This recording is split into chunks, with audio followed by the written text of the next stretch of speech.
make it a little bit quieter? I had music blasting in my ears, so I didn't realize how loud it was.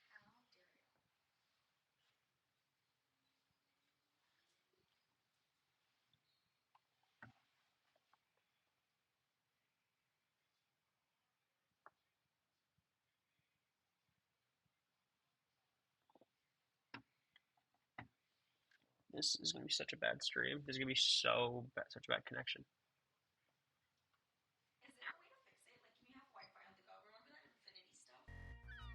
Not sure. I could try streaming from a hotspot later. Yo, you can hear me. Good. You need a light. Okay. You gonna pass me the clip? Pass me the strap. We are so back. It's been too long. I apologize. You know, sorry to big time you guys. Sub Neshi. Thank you, T Pillsbury. We got a great stream today. Sponsored by HelloFresh, of course. Shout out to HelloFresh.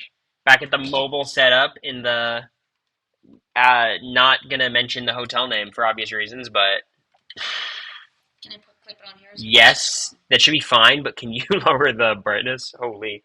Actually, perfect. maybe it does That look. looks Maybe it so is fine. good. I didn't. I'm just this red. Really? You look so good. It's like HelloFresh. Thank you, Katie. I appreciate it. Let's get 3 to 4. Yeah, the goal of this campaign that they set for me, I talked to John HelloFresh, and they said 5 was the goal. This is all your stuff. Zesty sauce. The quality is so good. Is it? I'm telling you. Damn, the lighting does make the quality look a lot better. Thank you, Madeline, Chaotic, Christina. Please stop crinkling. Oh my god.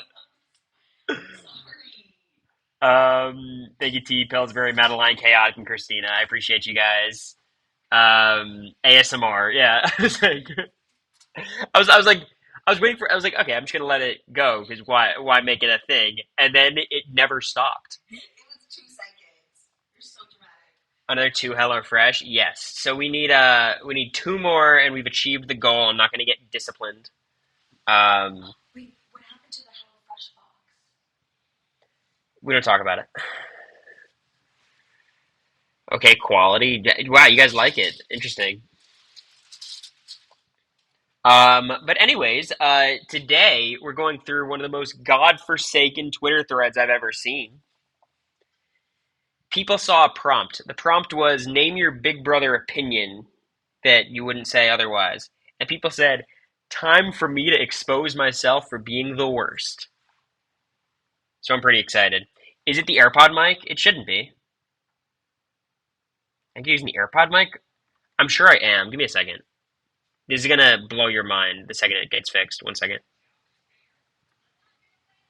Oh. Oh my god. How's that?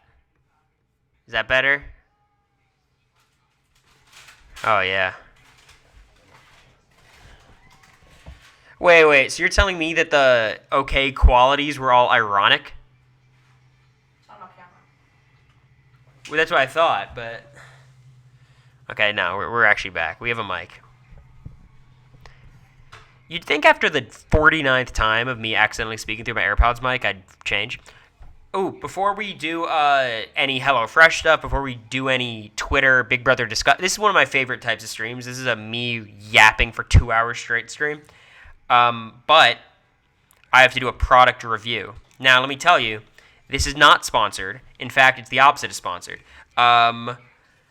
This is Moss by Messi. It's kind of Lionel Messi's version of Prime. One of those sports hydration drinks that is really just like sugar water. That is fucking poison. Actual poison. Welcome to Houston. Thanks, Amber. It's been good so far. Did some climbing. It was okay. Now it's perfect. Oh, you love to hear it. But yeah, we're in Houston. We have the RHAP event tomorrow, which is going to be very fun. I think there might even still be tickets. I'm not sure, but you could definitely look it up. And then we're going to Orlando, so there's no stopping. Also, I got my LSAT score since the last time you guys have seen me, which I'm not gonna say because I could have one 1 ounce of privacy. But I'm pretty content. I think I performed right at about my aptitude, my skill level. So I don't think I underperformed at all. So I'm very content with it. It was, like when you have a really tough decision, what a lot of people do to make that decision is they flip a coin, and then whatever it lands on, in that moment, your reaction kind of tells you what you actually want to do. I looked at my score and immediately felt relief. So like, as much as I want to hyperanalyze, is the score good enough? Is it bad enough? Whatever. Relieved, I think, is probably a fair way to say it. Is there any RHAP stuff tomorrow before the event? I don't know. Tonight there's a bit of a get-together for, like, patrons, and the podcasters are going to be there. We're not attending that because it's a little bit too much, and we've been too on the move. Will there be a podcast tonight? Yes, it will be a late one, though. I want to be fully transparent. We're going to get it, but it's going to be a late one because we're doing it after the stream, so... But it'll be filmed probably in bed, potentially. Oh my god. Oh my god. Also hotel Wi-Fi, yeah. But it'll be uploaded. I'll tell you that much. Yeah, Hannah's right. Are you gonna retake it? No, I'm done. This is my score, and we're riding. We're riding with Biden. Thank you, Mountain Doofus, for the Prime. Liz as well. 12 months each. Oh my god. Y'all got your piss hats? Congratulations. Also, hotel Wi-Fi. Good for this hotel. They're kind of holding down the Wi-Fi right now. The quality seems reasonable. Before we dive into the wacky world of whatever, I would like to add a source to this. 1 second. I would like to take a glance at HelloFresh is what I'm gonna want to do, just to be clear. Just a bit of a spoiler. I'd like to do screen capture if that was possible, boss.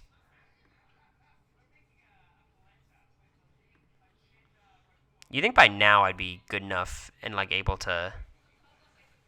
Okay, there we go.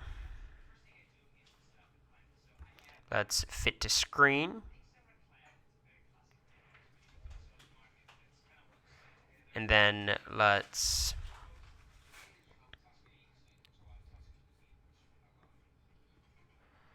Okay, good. Sorry, a little bit of inception there.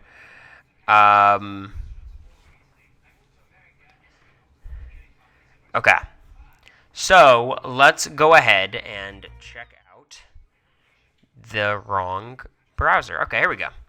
HelloFresh. Can you guys see this correct? I think you can. Okay, perfect. Well, everybody, HelloFresh is sponsoring the stream again. Much appreciated. I'm a big fan of HelloFresh. Sponsor aside. Granted, I am sponsored, but yeah, I do use HelloFresh all the time. It sends you all the ingredients that you need for whatever meal, and what I appreciate, because I'm very picky, is they send them all separately, so you can pick around the bullshit, which other people call vegetables. Just this chili bang bang chicken. What the fuck is that? Asparagus? Green beans? No shot. Same with this Mexicali black bean soup. There's honestly nothing in this I would like, but the burgers for sure, and the pork fillet. I've become a pork guy recently. Apologies to Moses, but it's pretty good. But that's we're sponsored by HelloFresh. They've been nice enough to do it a few times now, and it's nice. Anytime I can get money from a company instead of you guys is good. And also, if you want to get HelloFresh, I get supported through that too, and that feels a little bit more organic to me because you're receiving a product at the very least, and I get money from them. So look, my emotes are great. Don't get me wrong. The sub badges are pristine. It's just maybe a little bit more value when you get a couple actual meals. Okay. So that'll do it for the little sponsored segment. If you guys use the link in the stream chat or the HelloFresh thing there's a QR code in the top left. I've tweeted about it. Use my code if you want to support me, and you've already done it. You can do a new account. But again, it's not that deep. If you just want to get a box, get a box. I'll support you. Okay, thank you, Angelie, for 6 months. I appreciate you. Sorry, I know it's a little bit loud. It's okay. The pork ball front and center is actually really good. Ooh, look at that. Look at that, Katie. Put hashtag ad after that. Okay, so if you guys do not know what I'm talking about, this, I think infamous is perhaps an apt word for it. This insane thread, this insane question was posed to the Big Brother community. We listen and we don't judge BBUS edition. Oh boy. And BB spoiler fan knew what they were doing. Okay? Look. Hey, there's no innocent members of the Big Brother Twitter community. And you guys might say, Cory, why are you not on Blue Sky? Look, I love Blue Sky. Hate Elon Musk. I can't express how much I hate Elon Musk. But Twitter is real. It's not good, but it reflects the horrors of our present reality. So, that's why. Brenna screen time incoming. Okay, wait. First, before we dive deeper, I need a Brenna expose party for a second. Brenna expose party. Ready? I don't know if Brenna's here. I know she'll get this clip somehow. Shitting on Tubina fans or Tubina or whoever for charging $50 for a photo with the two of them is so dumb when it's for charity. Like, they're not profiting from this. They're traveling to Orlando for the sole purpose of raising money for charity, and I can almost guarantee, I don't know this, but I basically know this, they were not picking the price. like I certainly didn't negotiate the price for the BB25 cast photo. So that's kind of the, that's all I'll say about that. Like, it's very good of Tucker and Rubina to show up at all, let alone, sell a couples photo.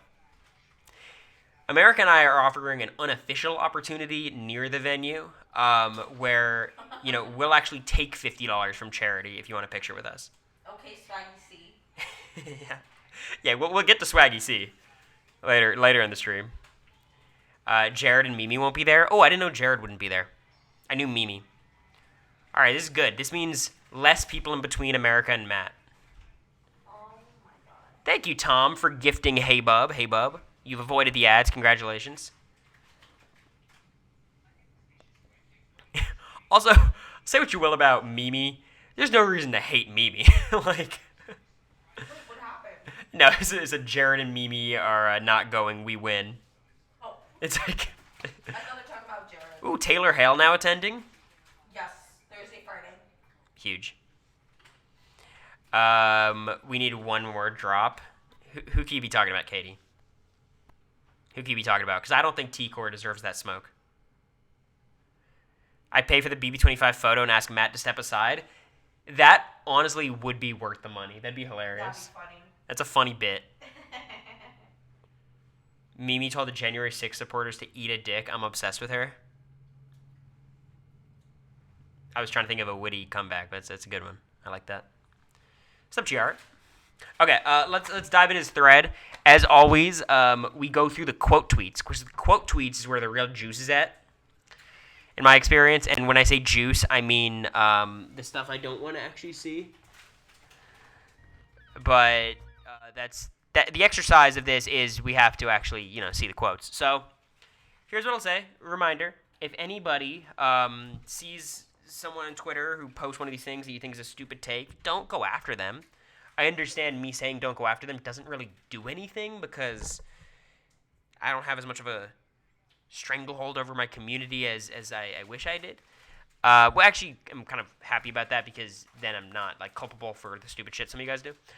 Don't attack people, mostly because it's a waste of your fucking time. Go on Blue Sky and tweet about unicorns and rainbows. Okay. So this is a hot take that everyone's been fucking clamoring about. Start casting poor people. There's going to be a lot of variations of this complaint where it's like, stop casting influencers, cast more people desperate for the money, cast people who want to win. And I agree with all of them, obviously. I am a little bit worried following Big Brother 26 that casting is going to learn the wrong lessons from the season. Because while I think people love this cast, and I'm certainly not, I don't want to shit on the cast. Everyone had money. Well, okay, it was a wealthy cast, first of all. That's part one. Not everybody, but a lot of people. But I think the bigger problem for me was the cast was Literally relatively fuck off. clueless. And really, the only reason that the season had any, like, legs strategically was the AI arena worked out in a pretty interesting way. Comps were very equitable, which hopefully they maintain. And, the few people who did play well were super messy. Like Chelsea, very good player, of course, was very all over the place and kind of allowed for us to have a pretty chaotic season. Thank you, Regal, for the prime. So, in my opinion, BB26, the cast seems very nice. I think they were... it was just very camp. Is that the right way to use camp? I guess. I think they so. were camp, but I don't think it's a good benchmark to do future casting, if that makes sense. In a way, like, I think BB25 is the way to cast, except just weed out the Matts and the Lukes and the, you know what I mean? Like, I think that, in my opinion, for what I like to watch, but I understand most people just care about the episodes. What the hell is camp? Camp is like, it's very, like reminiscent. It's homey. It's, No, how would you describe it? that's not camp. How do you describe it? Uh, It's very like High School Musical, like you're watching this. no. Okay. How would you describe it? Go on. Chat. America. I'm trying to find the words. Camp is like so bad it's good. So bad it's good. Okay.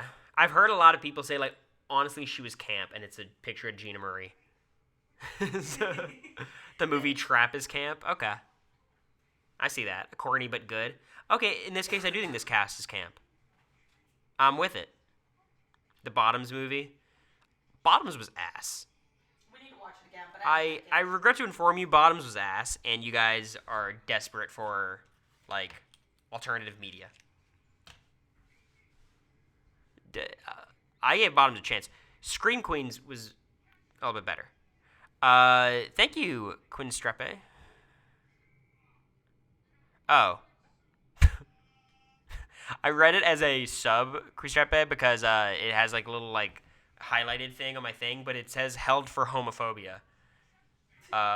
He said it's a very queer aesthetic, so it's, to be clear, not homophobic, but not a sub either. What is your take on the Leah drama? I'm glad someone brought it up because I've got a lot to say. It's a good feeling to have another Big Brother alum in the Twitter trenches. Aw, Brando, Literally. my guy. Pissed you're not out in Houston, man. We were going to do rock climbing today, and I was like, oh, we should invite Brando, because you ditched on us rock climbing last time, but, you know. But I want to say, Leah, hashtag protect Leah. Did she have the right takeaway from the movie? Yes. No. Honestly, my thought is like, I'll be honest, I was annoyed by the love triangle too. I was annoyed by it. Oh, shut up. I was annoyed by it. No, you're not. I remember we talked about it after. Shut up. Come on, give me the mentions. My fault. It's okay. Look, here's my thought. I didn't really like Fiera as a kid. I'm digging my... Here's the thing. Wicked has shooters.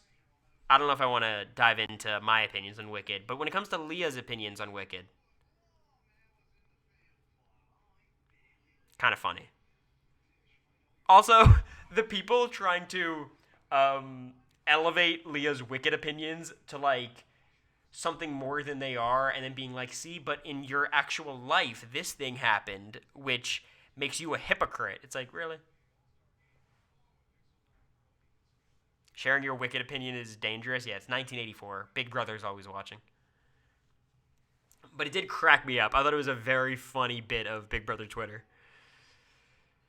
Well, it just shows you people are insane. Yeah, it was pretty good. Give us your Whiplash hot takes. I've seen Whiplash a long time ago. It's fucking wonderful. I love Whiplash. I'm a big Miles Teller fan. I feel like he did some stupid stuff, in which case I disavow, but I think he's a great actor. And J.K. Simmons is J.K. Simmons.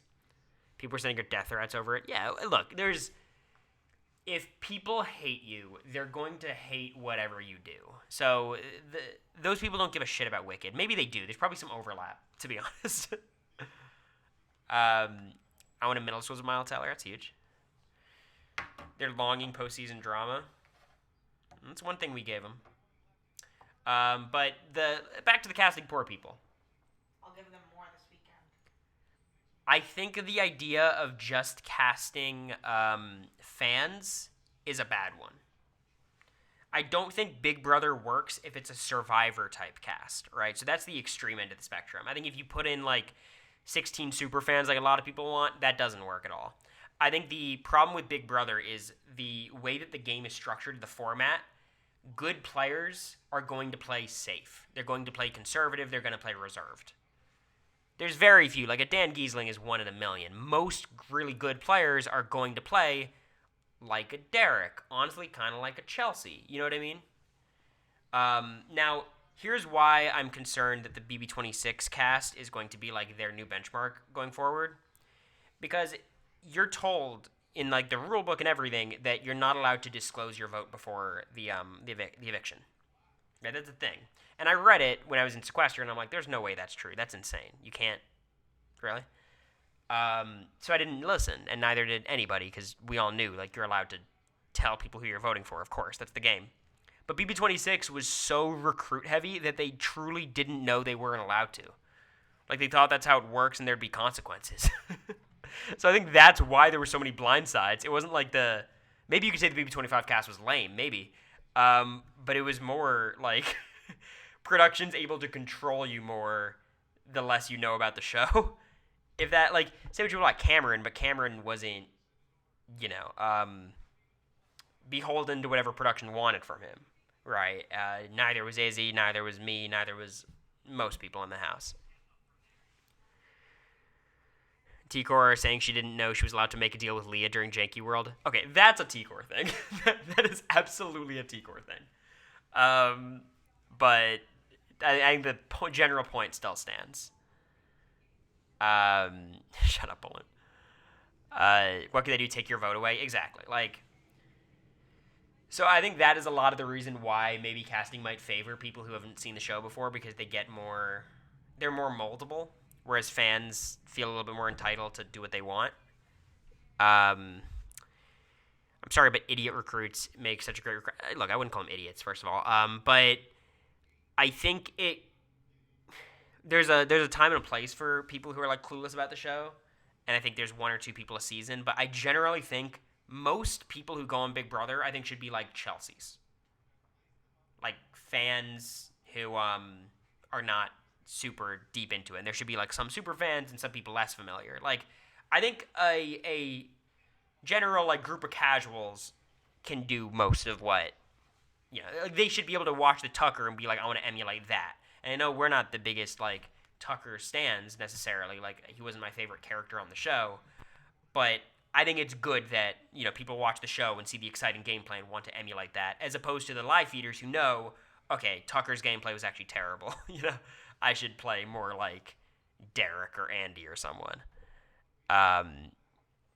So I think that's the answer to the casting question. Like, casuals should make up a lot of the cast. Some super fans, some nothing. And I think we'll get to a good spot. The problem is this season, I think there was 8 or 9 people who have never seen the show before, or saw maybe one season right before the show. I think that's steep for me, in terms of what I like to watch, which is obviously the game talk. Production should allow audience to boo players again. That'll never happen. I don't know. I get the point, but I really don't like the idea, because I think Izzy might have been booed, because the TV show gets to dictate who's liked and disliked. So Cameron would have had the biggest cheer. Izzy would have been booed.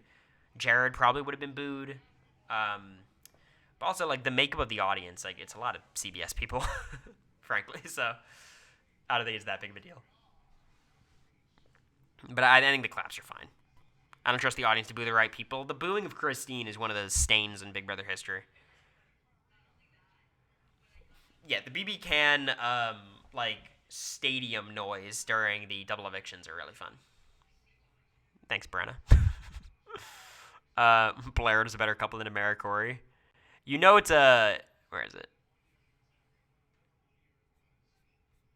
How did we get all the way down here? You know it's a good hot take when you've got 20 comments. my favorite comment, I wonder if I could find it. There's a lot of people agreeing. There's one comment that cracked me up. See if I can find it. I don't know where it is, but the comment was basically saying even Blue and Jared wouldn't agree on this. Christine got what she deserved. Damn, Johnny. But it's like, yeah, I don't know. Maybe Jared would just because he's competitive. But you know, I will say a lot of people used this general post as an opportunity to voice their hate towards Americory. Here's what I'll say about the haters: they're a lot more persistent than the diehards. Even though we got a lot of people in chat, so I appreciate you guys. We got a fourth. Oh my god, yeah, you guys are gonna have to update me because I can't see. But thank you to whoever signed up for HelloFresh in the chat. Say if it was you, and if I see more than one of you, I'm gonna start banning people at random. We try to fight them. Don't. Please. Just block them and move on. Or fight them. Because, look, here's the truth. No, don't fight them. Take that back. I don't block as well as I should. There's so many people in these threads that I should block, and I don't. All right, Brenna's been popping off. I'm so happy they had the pressure cooker during BB25 because at 26 casts, they'd lasted 3 hours. Nah. Their marshmallow comp was like 10 hours. Mackenzie's the best runner-up of the new era and should be a lock for returnee season if she ever wants to come back.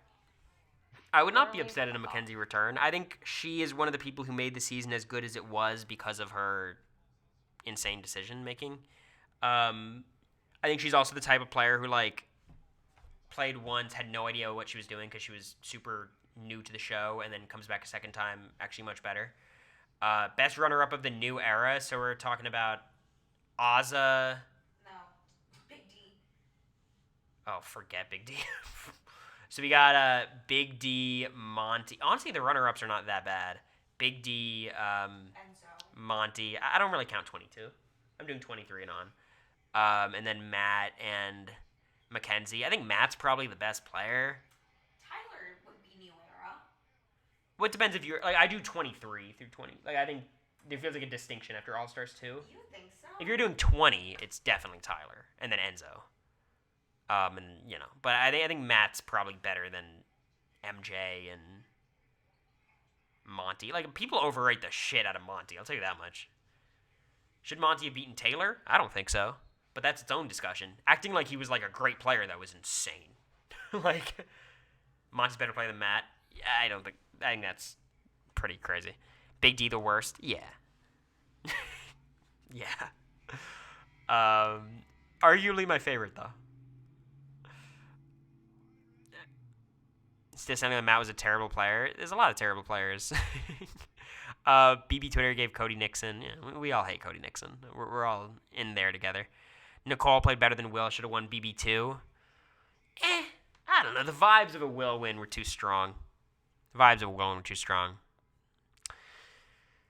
an overrated winner. I think he is overrated, at least by like casuals, but I think most people are coming to terms with where he's actually ranked. We'll see after Dondi. Yeah, we'll see after Dondi. I was pretty impressed by his Big Brother 7 run, though. I think he belongs to be like... I think he should be like number 4 or 5, ultimately. I think Dan's clearly above him. I put Cody clearly above him. And then Derek, Andy, Will, Nicole Frenzel are my next 4, and I don't really care the order that much. But that's like the clear top 6 for me. 7th is Netta. Shout out to Netta. What a beast. Yeah, and you have to give Will the Trailblazer bump, which is different from, you know. Literally. Thank you, Wills, for the Prime. I appreciate you. Thank you for the however many months. So, like, it's kind of like the Richard Hatch thing, where, like, it kind of changes how you rate him. Kirsten and Riley are overrated. One got caught playing the middle because she sucked at it. The other can't keep her mouth shut to save her life. Never bring them back, please, and thank you. Okay. I know that is a man. I know that is a man. It's Travis. No, it's like these men are on here just like. Here's what I'll say. Women. JJ said exactly what I want to say. Same with you, Tom. What do we mean overrated? What conversations are Kirsten and Riley being brought into that you guys are like, nah, people are hyping them up too much? Like, in terms of like returning to other shows, we're actually hopefully going to see Kirsten tomorrow.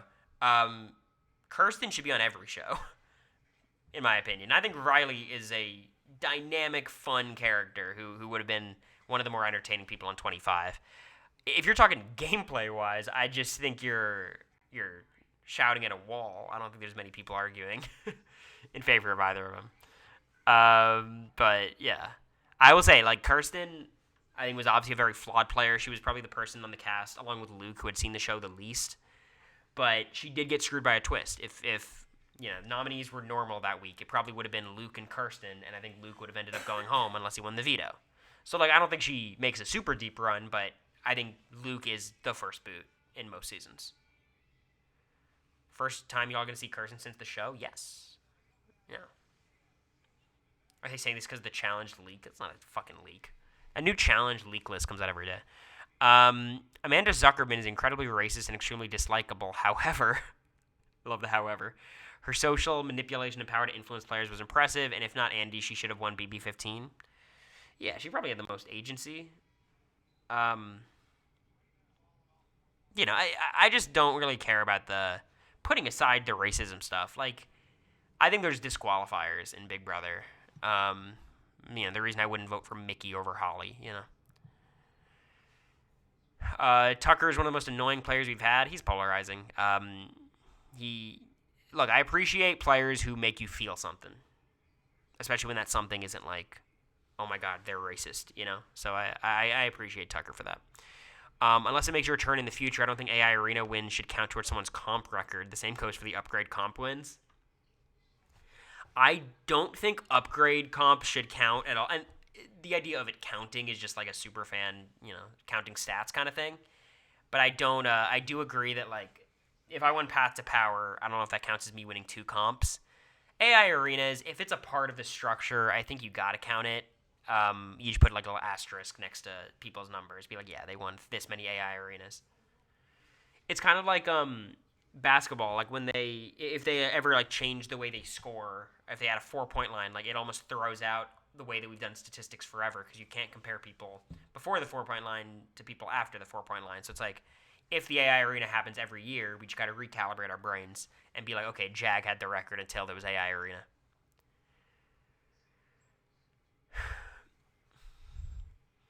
I think the AI Arena should stay as a pre-jury game element. I don't think that's a hot take, first of all. Or it's saying we don't judge. I think AI Arena...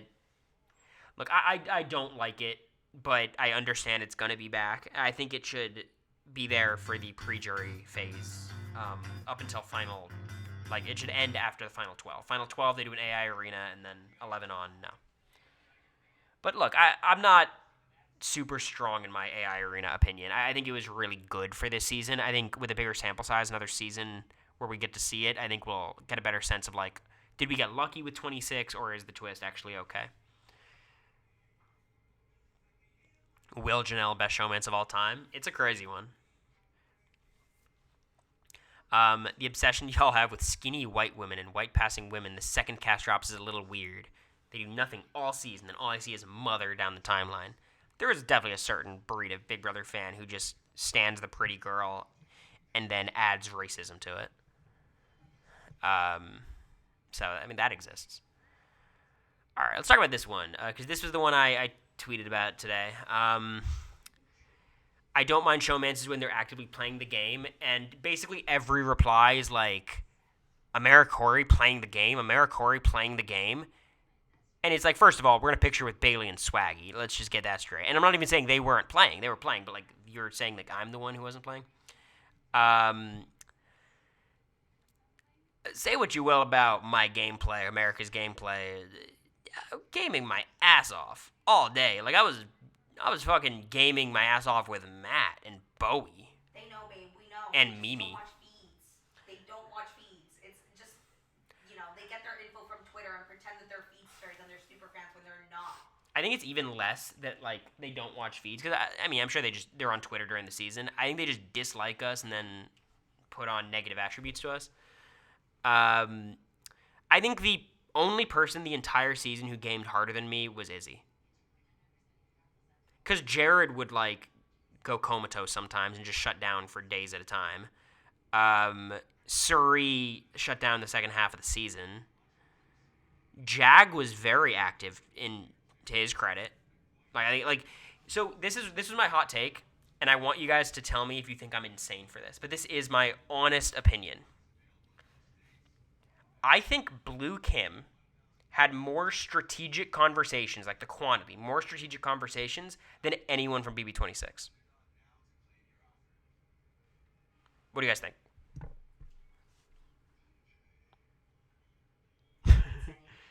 I think it's true.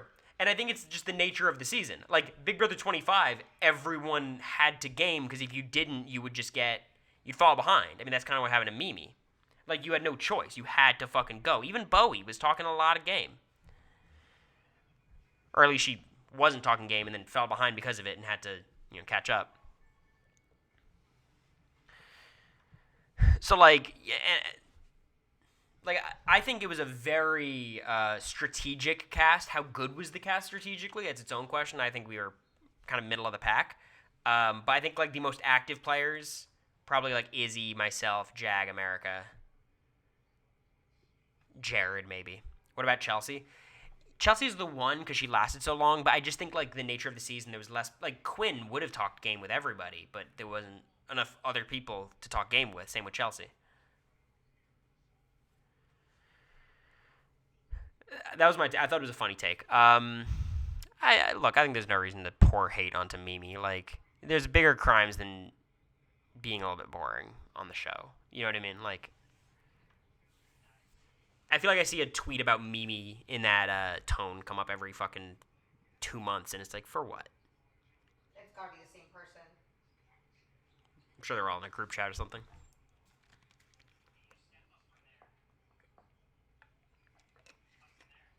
Big Brother and Survivor were so fun when it wasn't rampant with super fans that wanted to change the game.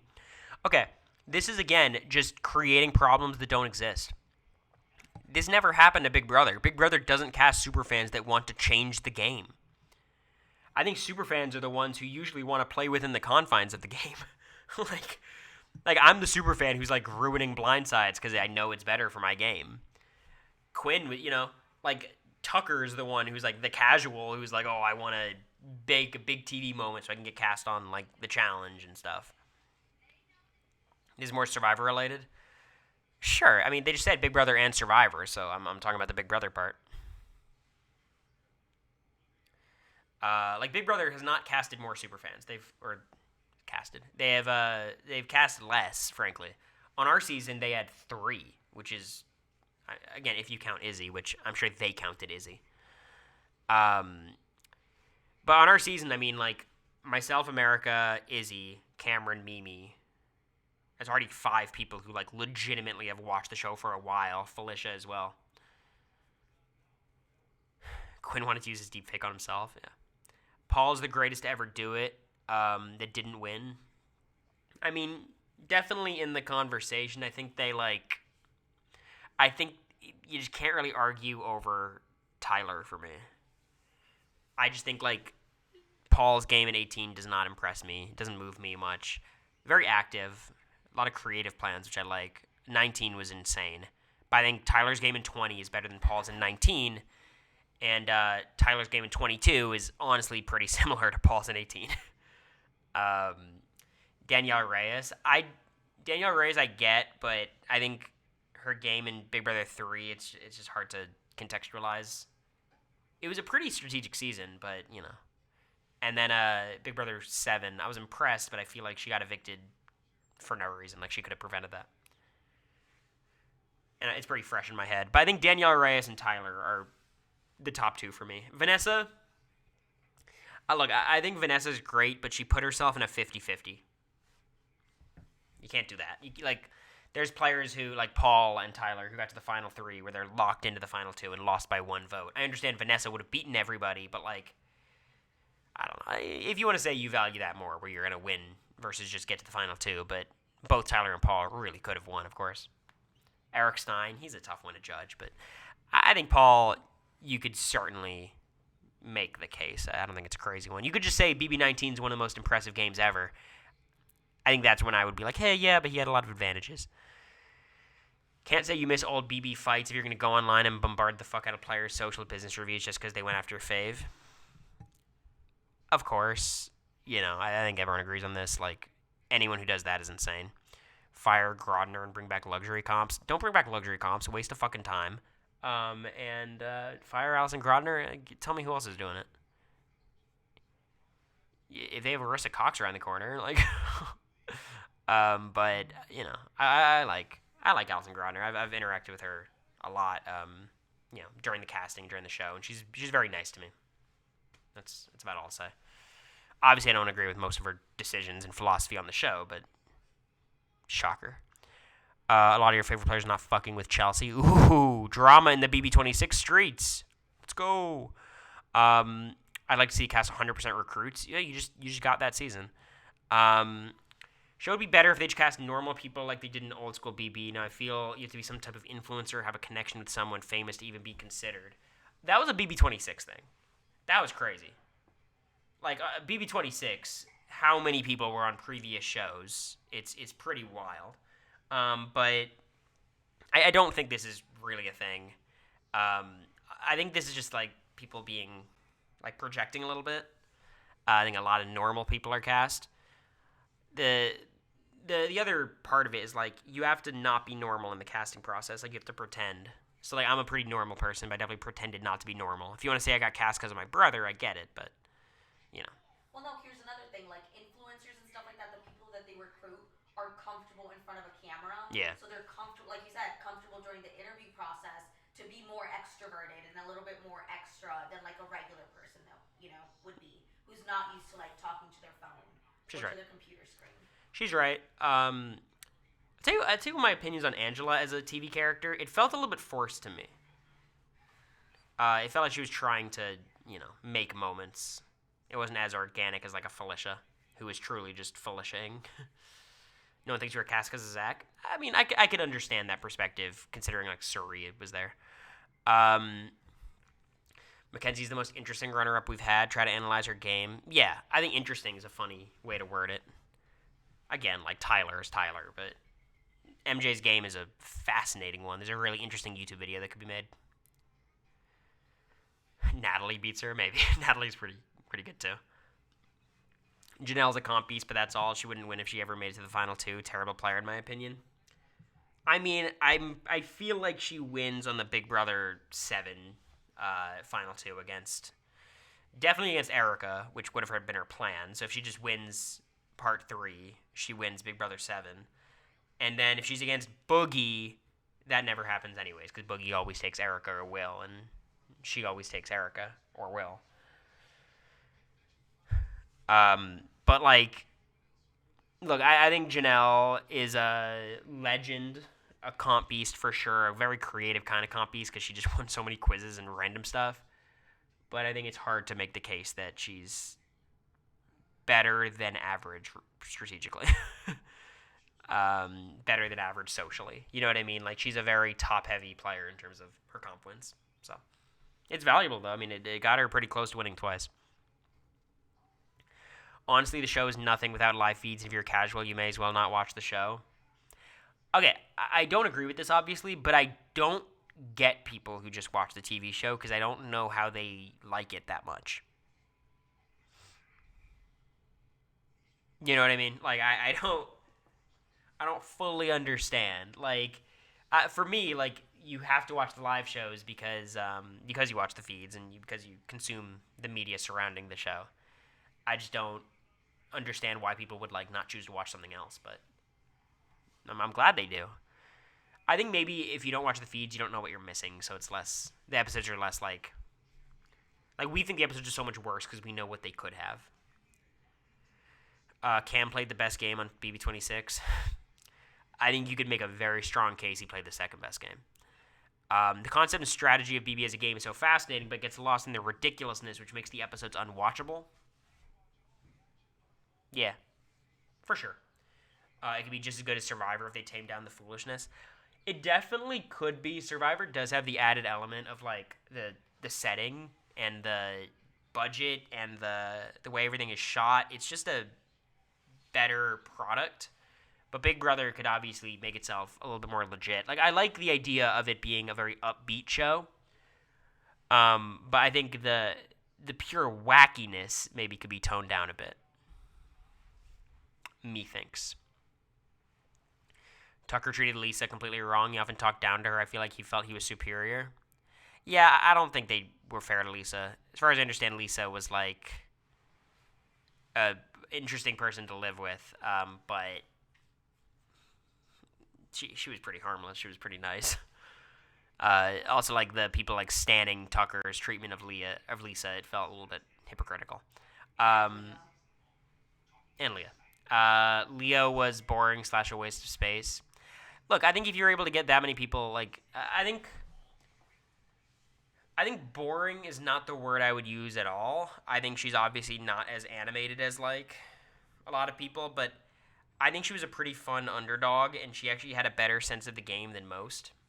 Like I was certainly rooting for Leah at moments, so I don't know where that puts me. But I think again, it's just harsh. Like she was fine.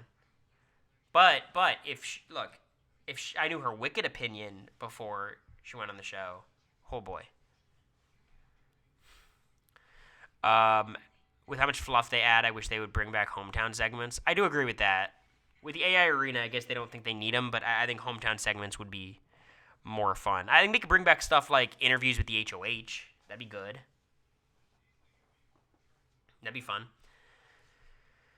I liked Angela at first, but then she killed her whole game in one move. Nobody wants to work with someone willing to expect. Look, anyone claiming Angela is better than like the 14th best player on her cast is severe cope. Amazing character, but there's absolutely no. That was one of my most annoying arguments getting in over the season with you all. Just like the people who are like, Angela's a good player. Like, insane to me. Insane. Mackenzie doesn't impress me as a comp piece because she couldn't win shit during the first half of the season. I mean, it's kind of similar to Jag in a way, but Jag won more stuff in the beginning. Like, Mackenzie won against a pretty weak field, and she ran all the end comps, which is kind of how comp beasts work. I think some of the most impressive comp beasts are people like Michael, who has this like record without even getting to the final 5-4-3, because that's when most people just stack up their comps. What's up, Casey? You know what I mean? Like, you can't, like, that's when Jag wins HOH, veto, HOH, and adds 4 to their number. Like, Michael being able to do all that and go out at 6 is pretty unbelievable. I think the thing with Mackenzie is the same thing with Jag, where, like, Jag is one of the best competitors in Big Brother history, as is Mackenzie, and I also think Tucker's a better competitor than Mackenzie, and Heisem's a better competitor than Jag. You know what I mean? Like, you have to respect the resume, and they both have super impressive resumes, but I do think in a vacuum, Heisem would win more comps over Jag, and Tucker would beat more comps over Mackenzie, and I think Heisem would beat Tucker, for the record.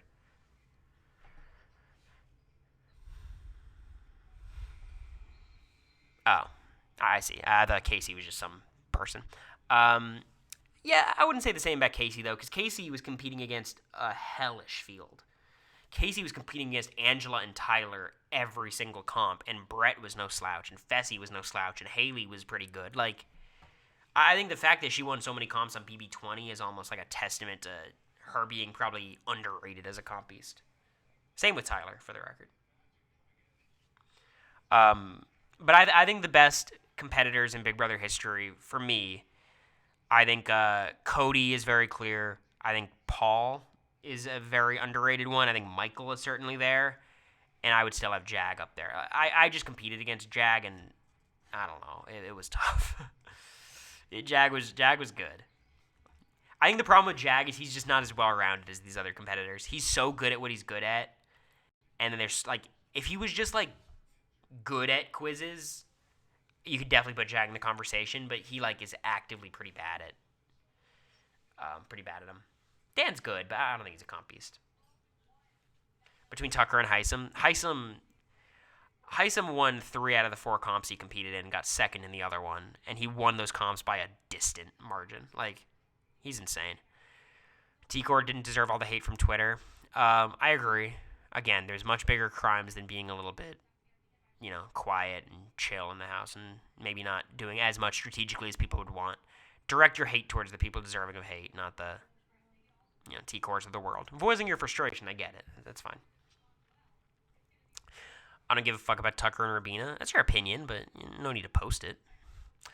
BB25 through 25 is a blur. 20 and 26 were the only memorable modern-day seasons. I think in terms of memorability, 20 is super memorable. I think 23 and 24 are pretty memorable. I think it's for obviously different reasons, but I don't disagree. I don't agree with this. I think BB26 being romanticized like this is a blip on the radar. Like as we move on, good season. A really good season of the edited show for sure. Derek may have the cleanest winning game of everyone. Honestly, BB16. Well, at times a little boring. It's a lot of fun thanks to the cast. I agree. I think BB16 gets more hate than it probably deserves. Like it was a very fun cast of characters, and while there wasn't any like real strategic drama, there's enough character moments and stuff. Like it's not in the true bottom tier of seasons. I think a lot of people criticize it for what it did to the show. Chelsea's a forgettable winner while having the unanimous vote. Taylor's win felt more monumental. Okay, well, Taylor's win is more monumental, but that doesn't discredit Chelsea's win. Like, Taylor's win was not monumental because it was, like, the most dominant winning game of all time. It was just, she was the underdog the whole time, and everyone was rooting for her, and it was iconic for all those reasons. I think Chelsea's game, the more you step away from it, I think it's, like, the 6th best game of all time. I think it's right there with, like, Maggie, Hayden, and June. I think it's in that category for me. Yeah, I think that's about where I'd put it. I still have, like, Dan, Andy, and Derek above it. They were just cleaner games. And Dan's wasn't really clean. It was pretty clean. But I think it's, like, 4th. Like, there's that whole, like, pool of right below that. Cody in 22 is a tough one, too. But I think of that game more favorably than most people. She played the most out of what she had. Yeah, I think the criticism of her being her cast was so weak, I think is a weak criticism. Like, just criticize the moves she made and the way she played. Like, there's enough to criticize there. You don't gotta just say, oh, well, the cast is weak, obviously. Chelsea's definitely better than Maggie's. I gotta rewatch 6, but I definitely could believe that, because, like, I think April could have beaten Maggie. Age diversity is the key to a great cast and therefore a great show.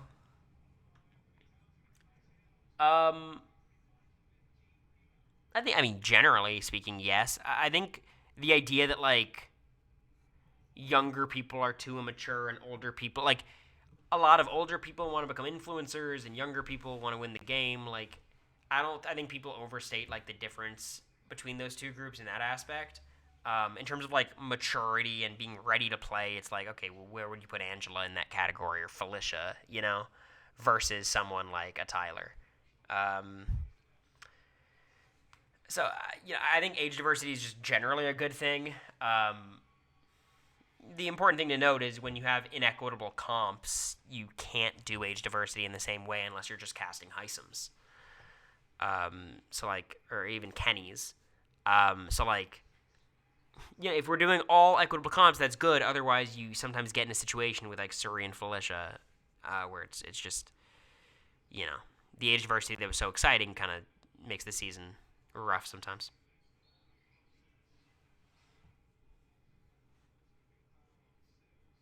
Shut up, Katie.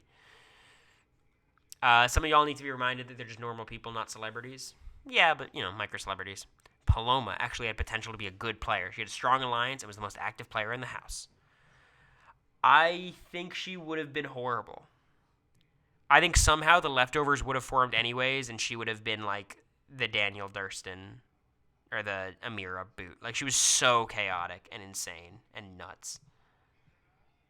Like, way too much. Way too much. She was set up. Yeah, but she played for such a short period of time. Like, you guys got to think about who was doing well at the start of Big Brother 25 or 26. Like, Quinn was going to win the season after the first 5 days of BB26. Same with Brooklyn. Like, Paloma was doing way too much and was way too intense in the way she talked strategically. Davon's a confessional queen and great TV, but some of y'all hype her up to come back as if she's a great physical player who's taking it. I love the challenge. Davon better. Again, like, I think you might be shouting to a wall a little bit. I don't think anyone's claiming Davon to be a great Big Brother player. But she's a great TV character. Personally, I just wouldn't want to see her because it'd be her fourth time. It's like, there's some people I'd rather see a second time than Davon a fourth. But I pray she's on the challenge 41. She's just, TV gold. I can't wait to, eventually see her challenge seasons. Chelsea's the most capable player to win twice, and the game was a lot easier for white people before the BIPOC casting. Well, the second part, obvious. Just look at the statistics. Like, if anyone wants to argue against that, be my guest. Chelsea's the most capable player to win twice. She definitely has, like, a pretty strong legacy, which I think could go against her. Like, you almost want to be a more under-the-radar winner. You guys are going to fucking hate me, but I think it's Jag. Jag or maybe even Xavier or someone. But, like, Jag is so well connected, and he has so many friends, and he's still a comp beast, and I don't think people view him as some strategic mastermind. Hayden, I don't think has a chance, because it's the cast, he'd be too disconnected. He'd be like the Keisha. Josh, I think Josh is an interesting one, too. It's funny watching Josh play the challenge, because it looks like he's playing Big Brother. I love how much you love Jag. I do really like Jag, but it is just what I think. Like, he's a lot of people's bosses with Nova. That'd be interesting. Yeah, it's funny. Casey could also win. I mean, Casey's a great pick. I see that. Yeah. She's very chill. But I think someone in that, like, Josh, Casey, Jag category. If you have to win competitions, you're already playing a bad game. Great Big Brother players don't need power to influence the direction the season takes. I think this is a back in my day kind of take. Dr. Will couldn't do what Dr. Will did anymore. You need some comps in some moments. Because the season is so much longer, like, the best players shouldn't ever need to win a comp to save themselves. But, like, winning comps is such an important way of, like, directing the flow of the game and gaining power and creating bonds. I don't think it's a weakness to win comps. If you're saying you have to win in terms of, like, you have to win out from the final five, I can definitely understand that criticism. But I think, like, the idea of a pure Big Brother is no comp wins. I disagree with that. So if you're saying that, I disagree. But you have to win comps. And if like, Chelsea is not really going to be remembered as, like, a comp beast, and she won, like, 4 HOHs. So that's my thought on it. Love Julie Chen until she started signing off as Julie Chen Moonves. I think that's an understandable perspective. I don't know why the fuck Big Brother Twitter loves and praises Bailey when she's racist. Yeah, I read this. Apparently she said some not good stuff about, I forget, was it Kaser? If the quotes are true, it's not good. I'm not a big Swaggy C fan, which, she's not Swaggy C, but I will say that much. AI Arena really mixed things up in a good way. I was tired of knowing who was going home every Thursday. There's so many benefits to the AI Arena. Even the biggest AI Arena haters have to admit it.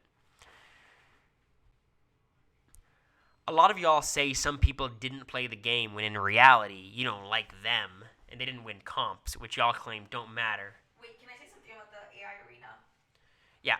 It made post vetoes so boring. When it's usually, like, a very exciting time. Like, that Monday through Thursday was so slow. Do you fear this was a Big Brother 26 thing, though? I mean, yeah, it could be. They weren't super gamey. I think Big Brother 25 still would have been nuts with the AI Arena. Oh yeah. Oh my with god. 3 nominees and so many different permutations of like. Oh my god. Yeah. So I do think that's more of a BB26 problem than AI Arena, but that was something I tweeted about preseason of like you can't reliably flip a vote because Izzy might win the AI Arena, and then all of a sudden you expended so much social capital for nothing. Again, that's kind of the problem of casting superfans who are gonna think that kind of heady about these things. But I think it's, that I do get that premise and I do agree, but I don't know if in practice it'll play out like that, especially if they keep casting so many recruits. How the most iconic, memorable Big Brother players are majority homophobic, racist, a bigot, or all three? I don't think this is true. I don't know who you're referring to. I'm sure there's definitely some, but I don't. I think the majority of our iconic players are pretty chill. BB24 was a better season than what y'all give it credit for. I think it's actually an overrated season. I think BB24 is an overrated season. I think it's a great winner and a great like zoom out story, but the week to week. And again, I wasn't there. Like I was like following through Twitter. I was kind of like a Twitter live feed casual. But the week to week, I was really not captivated by much. But people just remember Taylor winning, and I think that elevates their view of the season. And the leftovers forming. Like, it had two good moments. And the double eviction. It had moments. I'll give that to BB24. They had moments. Cast people that are fans of the show, yep. Here's what I will say about that. Like, even the super fans want to be influencers now. Pool floaty moment. Yeah, the Kyle Alyssa pool floaty moment. Can't forget it.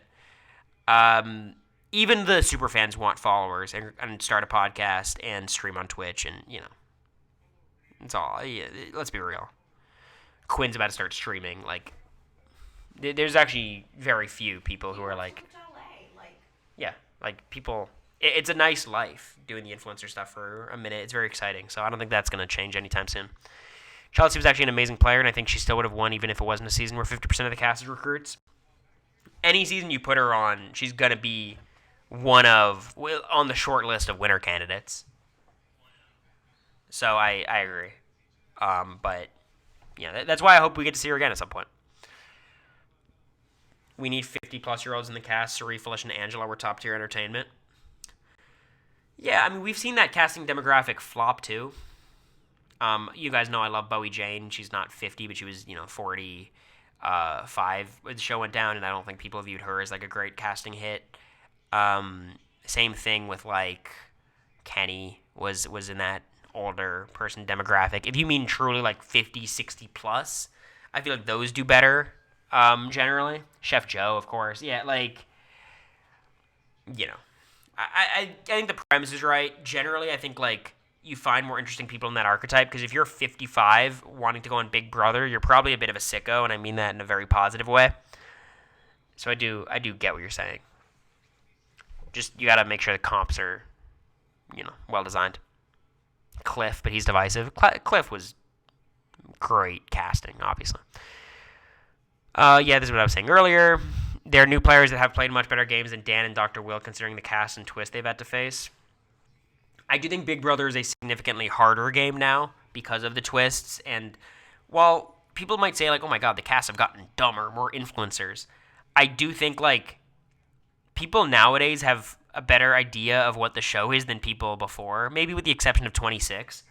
But, like, on Big Brother 8, they just found people at bars and put them in the house. You know what I mean? Like, there wasn't as much of an established game, established meta. I don't know if casting was pushing them to watch seasons.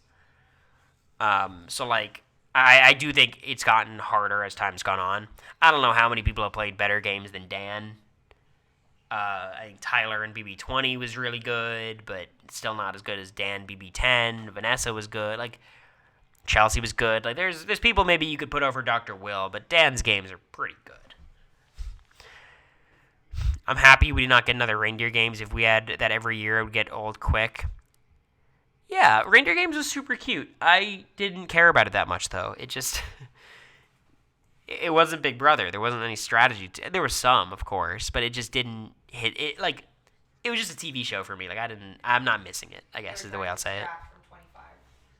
Yeah, they were like, guys, move on. 25's over. Give the house guests more alcohol. Honestly, an insanely good take. Great take. You watch some of these older seasons, you're like, no fucking wonder they have so much drama. And they did give them more in 26. Like, people were getting drunk a lot. Yeah, and I think we're getting drunk. I'm like, what? it benefited the season. Knicks won. Nice.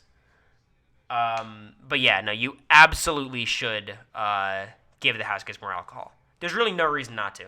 I just think they didn't trust the BB25 cast the same way they did 26. But yeah, I agree with this take. I think this will just make everything better. Cupid games, it's a cute idea, but it's just pure fan fiction. While I love competition reality shows because I love the spirit of competition, I struggle with the ethics of people wanting poor people to be on these shows because we know poor people play more desperately. Sometimes it feels weird. Yeah, like all the people saying, we need poor people on these shows. It's like you're kind of asking for Squid Game. Yeah, that's weird. Like, at the end of the day, that's really what you're saying. I actually like this take a lot. I never really thought about it that way. Here's what I want, though. I don't want people that are like, oh, I'm going to be fine after this regardless. Yeah. Like, I don't care about it. I'm good. I'm rich. I got, like, you know. Well, it's like what I said own my earlier. apartment, or, like, I have a mansion. Like, I think maybe cast less wealthy people, but I like the idea of casting casuals who, like, it means something to win the show. yeah. You know what I mean? Like, there was a famous, survivor, Russell Hantz, was willing to pay Natalie $1 million to get the title of sole survivor, which obviously didn't even, that you can't do that. It's not a real thing. But, like, I think that is a thing that's missing. Like, not just wanting the money, but wanting to win the show. Like, that, like, the money's awesome, but I wanted to win Big Brother much more than I did get $750K. So, but I do agree with this take. Like, it is a bit weird. Just everyone's desperate for the money. It's not a cute look seeing people get evicted and like crying because they can't support their family. Like, that's not good. Bring back PB&J have-nots. I need another BB for a meltdown. I do think they should just allow you to eat PB&J as a have-not. It doesn't add enough to the show to make people that miserable. Like the oysters and octopus or whatever, I love that. Yeah, they don't even need to do an America's Vote because I understand for them it's like they don't care that much.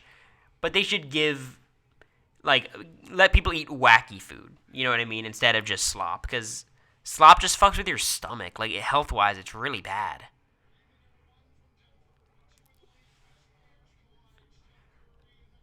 Cancel culture ruined Big Brother. Not saying we shouldn't cancel racist and sexist players, but they be casting influencers and religious nuts. They care about their image. Cancel culture is not the problem.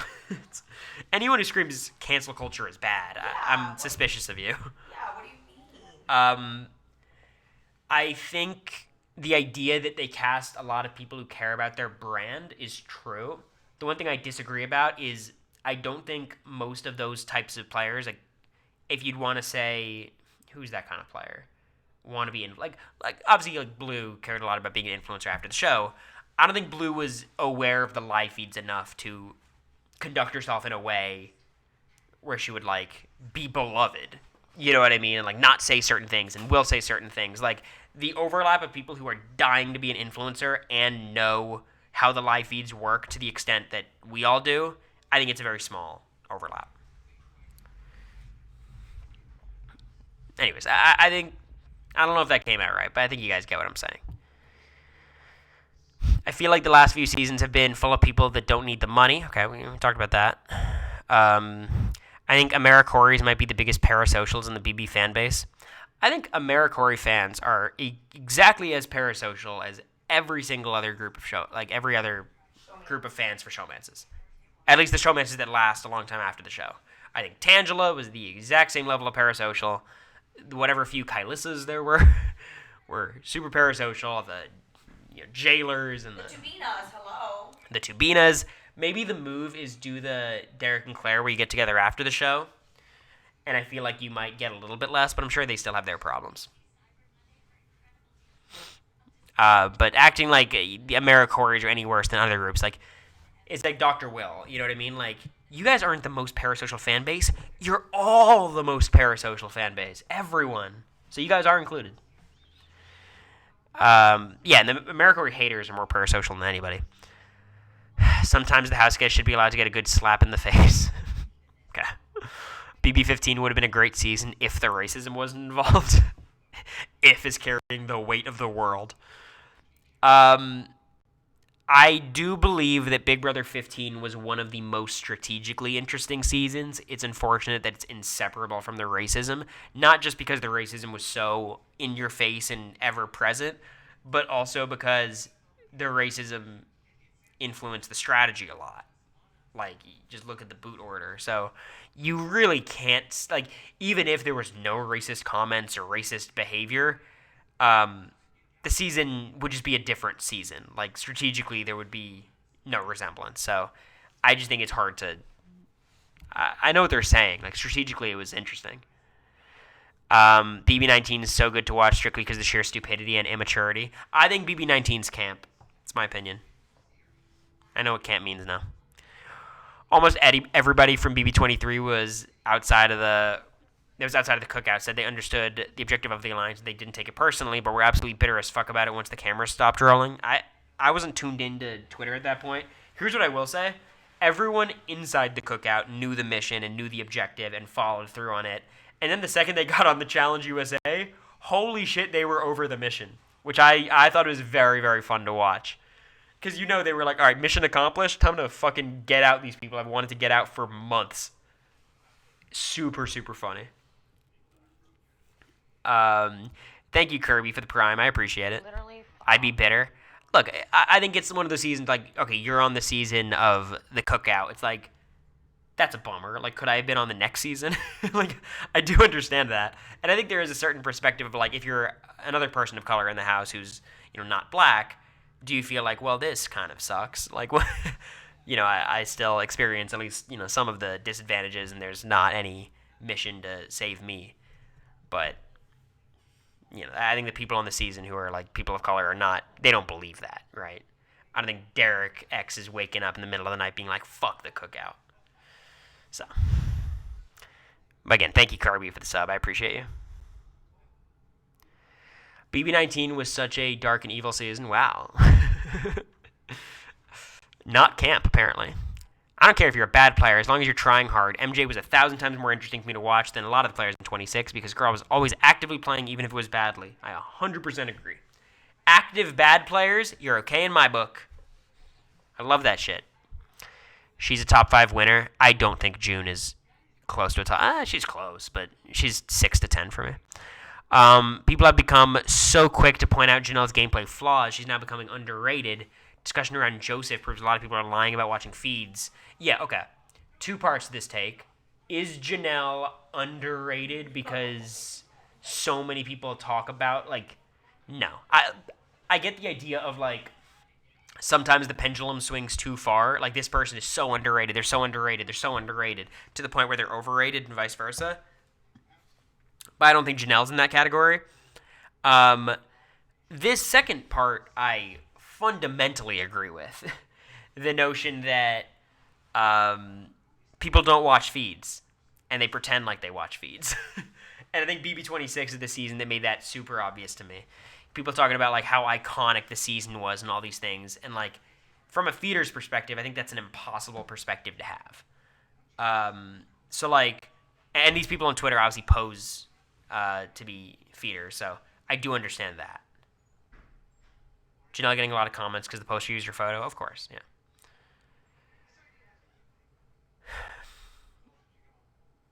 Now you're going to have to look at the quotes of one of the quotes. I'm not looking at the fucking Americory haters. Fuck them.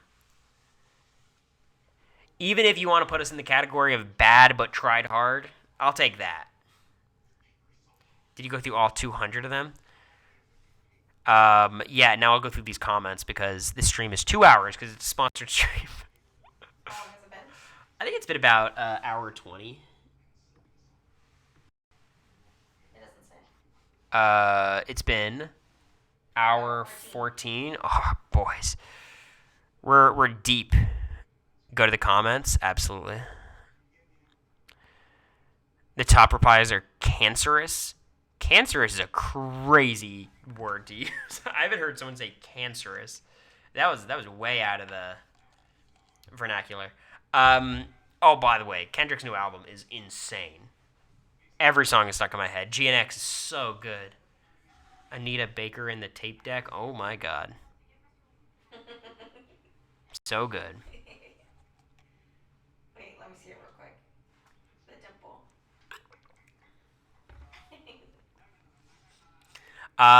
Bring back battlebacks. Alright, well that's the worst fucking take.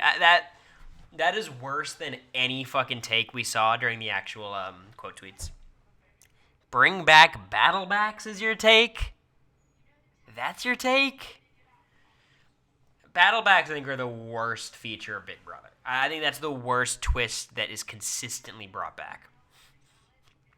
Obviously, Zombie Week was unique in how ridiculous the Battleback was, but I think Battlebacks and non-evictions are the biggest plague, or the biggest, roadblock that Big Brother production runs into over and over and over and over and over again. Josh is one of the better winner stories from being a target week 1 because he took that golden egg to beating the odds on favorite to win the game. I think the story is so much better if he cuts Paul and beats Christmas, even though he loses to Christmas. I think the beating Paul in the final 2 is just a weird one, but I do agree. Josh is probably the biggest character to ever win the season, unless you want to say Dr. Will. I think Dr. Will in Season 2, Rachel in 13, and Josh in 19 are the biggest characters to ever win. I'm trying to think if anyone else is even in that conversation.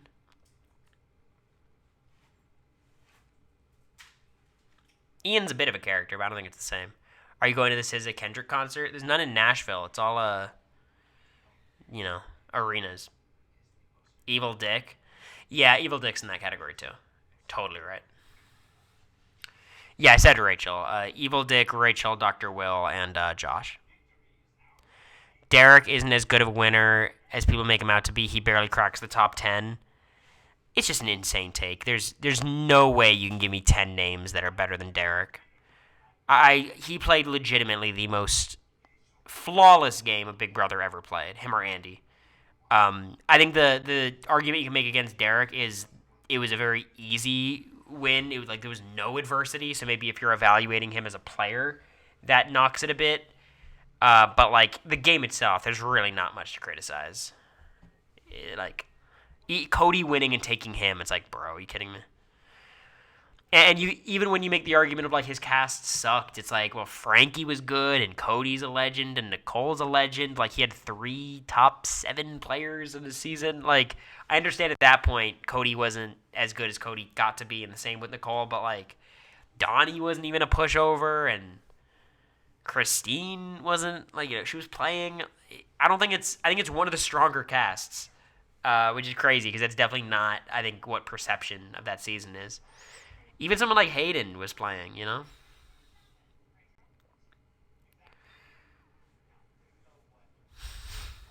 Nashville doesn't have an arena. We do have an arena. We have Bridgestone Arena, which is just downtown. We go there all the time. But it's It's a fake Music City. It's a stadium tour. And I guess we do have a... Nissan. They have Nissan. It's just I'm Music City my ass. Dua Lipa's not even going to Nashville. Yeah, we do have a stadium, Titans, where they play, but he's not coming. It's the music capital of the world if you like country music. 17 and 18 are my favorite casts. It's a pretty good take. I'm a big fan of both those casts. I like 18 more, weirdly enough.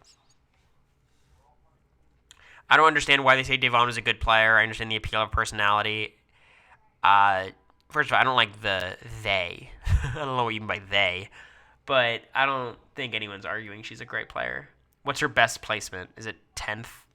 Is that 11th? 17, she was obviously nowhere. 18, maybe it was 9th, 10th, 11th, something like that. She played 3 times. That's pretty crazy. It's pretty crazy because I think in BB18 especially, it's she almost mimied herself, where it's you were locked into the final 5. How'd we end up 11th? Mimi, at least you could say Cameron came back, which was bullshit. And maybe you could say Devon didn't have any chance in 22, but I mean, Comp Outcomes really killed her, but I feel like, people were open to working with her for a bit. Christmas in 22 is one of the most destructive forces of a good season. That's crazy. Um, some of people's favorite seasons of the show are the ones that production interfered with the most. I mean, I think the seasons people talk about being the most interfered are like BB 13, Big Brother 8. What are the other ones you guys are putting in that category?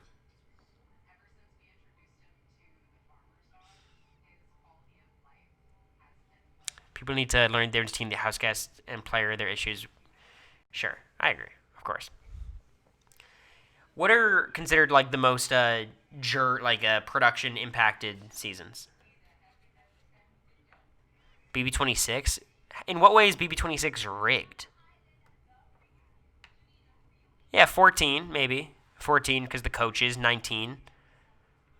I don't know about 7, but I do think 14, 19. I could agree with some of these. But I think generally if you say 14 is your favorite, sure. Paulie is greater than Cody as a character. Yes, but I'm a Cody defender. Honestly, I kind of like Cody as a character. I think he's a good narrator. I think he's good in the DR. He's just a attractive white dude. Like that's his archetype. But I think he's one of the better, more personable, attractive white guys that we get on Big Brother. I think the Cody hate is a little bit forced. And if you say it's all because of the winner circle, I understand.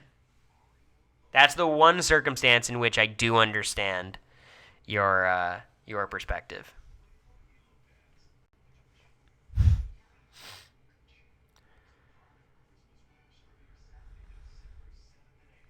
Yeah, that was a good moment. Cody's so boring. I think he creates boring seasons, but I think his specific DRs and the way he speaks is not boring. Paulie is the opposite of boring though. Reindeer Games is terrible. I mean, it's definitely not terrible, but I think it was not for me. I think Terrence and Elvis impersonator Daniel Durston were worse than Kyle, but yes, they all sucked. You'd have to give me the receipts on what Terrence did exactly. I know he had a lot of conversations with Monty that were like, bro, shut up. But I think it's impossible to argue that Kyle is worse than Daniel. Daniel is so much worse. You know what I mean? I think Terrence being worse, I agree with that too. I think Kyle was rightfully criticized, but I don't think Kyle is even in the Aaron Grease, Gina Marie level of things. Thank you, Jack Sony. I appreciate you. Do we know why Cody never went on the challenge? I don't know. I wonder if he was asked. You'd think he would be, but again, he's not very drama. That's not his role. Taylor is the best and will always be the best winner of the show. Define best, and I can agree with you. Angela was a garbage BB player. Yeah. Very fun, though. They need to stop the useless kiddie segments and make a grown TV show again. It is a family show. It's always been kind of a family show, so I think they just need less wackiness. Andy's the best player in history above Dan and Derek. Best player in history, I just can't give it to Andy because Andy played one time. For me, it's just clearly Dan. I think the people you could argue, if you want to argue Cody, I'll listen. If you want to argue Nicole, I probably would not listen. But I think it's just clearly Dan. Best winning game of all time, it's Andy or Derek, and you could definitely make that case. Dan in 10, of course, is pretty good too, but I think it's Andy or Derek.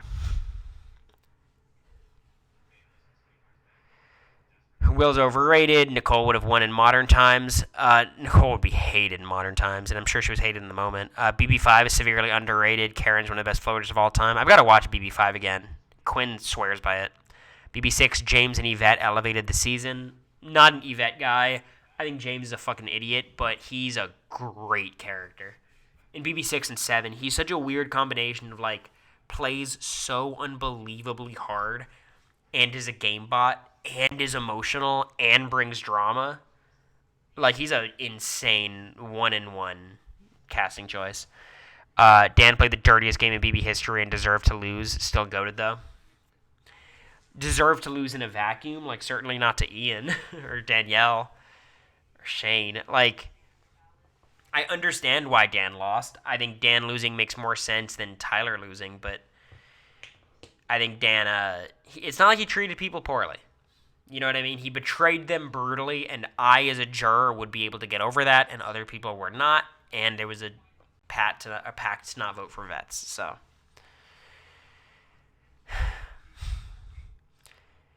Kirsten's gameplay is severely underrated. It's hard. Okay, so remember earlier we were saying who's overrating Kirsten? We found her. Dan had horrible jury management in both seasons. I think that's overstating things. I think in 14 he was in a really tough spot jury-wise, no matter what.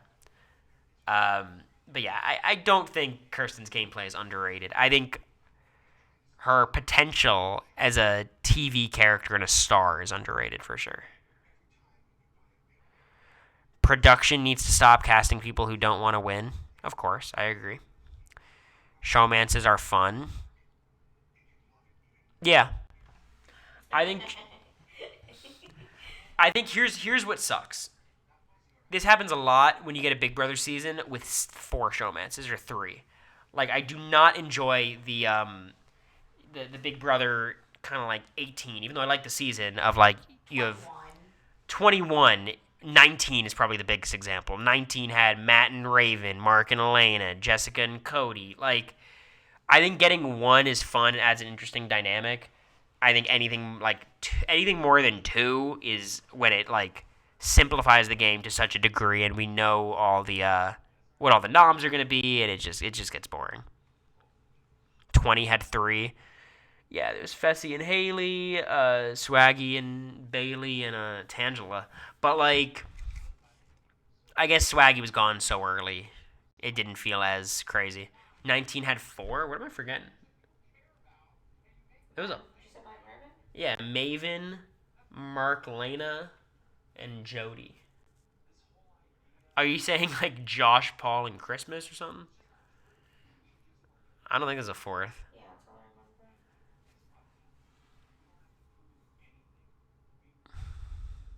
remember. BB18 had so many pairs on top of the showmances. Yeah, I mean, it was Nicole and Cory. I mean, James and Natalie wasn't really a showmance. And then there was like Paul and Victor was a duo, and yeah, Christmas and the Scooter. Janelle's a great character, horrible player. Okay. Josh is the best winner character. We talked about that. They should have replaced Julie Chen as the host seasons ago. I think Julie is coming off her best hosting season in years. I think she killed it on 26. So. Nicole Franzel is one of the best BB players of all time, and her inability to own the fact she's a villain and her frequent crying actually brings entertainment to the show.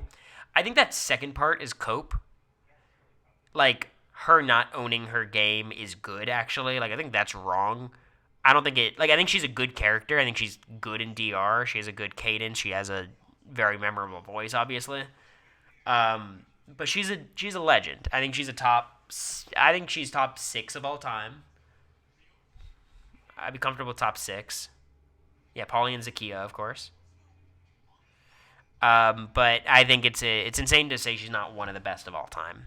But I don't think her her inability to own her game is a good thing.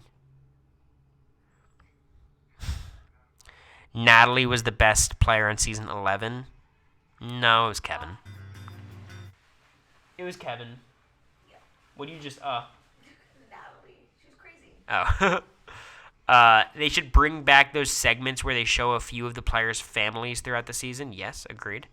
In our Laurel era, Dawn, get out of there. Showmances are good if they're a slow burn and with likable people. Thanks, Morgan. I think the only slow burn showmances I can think of are us and Tangela. And Tangela was a slower burn than us. And no, I'm not bringing up Monty because that was not a slow burn. That was what it was. Don't remind But I think Tangelo is a slow burn. I love the ditzy archetype. Cast more people like Raven, Jen, and Ashley. Yeah, I think it's fun. I think it's a fun dynamic. It'd be cool if you got. These are the same people being like, oh, we want players that are there to like win, you know. Yeah, but there's also a lot of people being like, honestly, cast all your recruits. It'll be iconic. So there's like the two different camps. But it just because you get like a ditzy girl does not mean she can't be a casual fan of the show. Those people exist, I promise. That's not how they cast. No.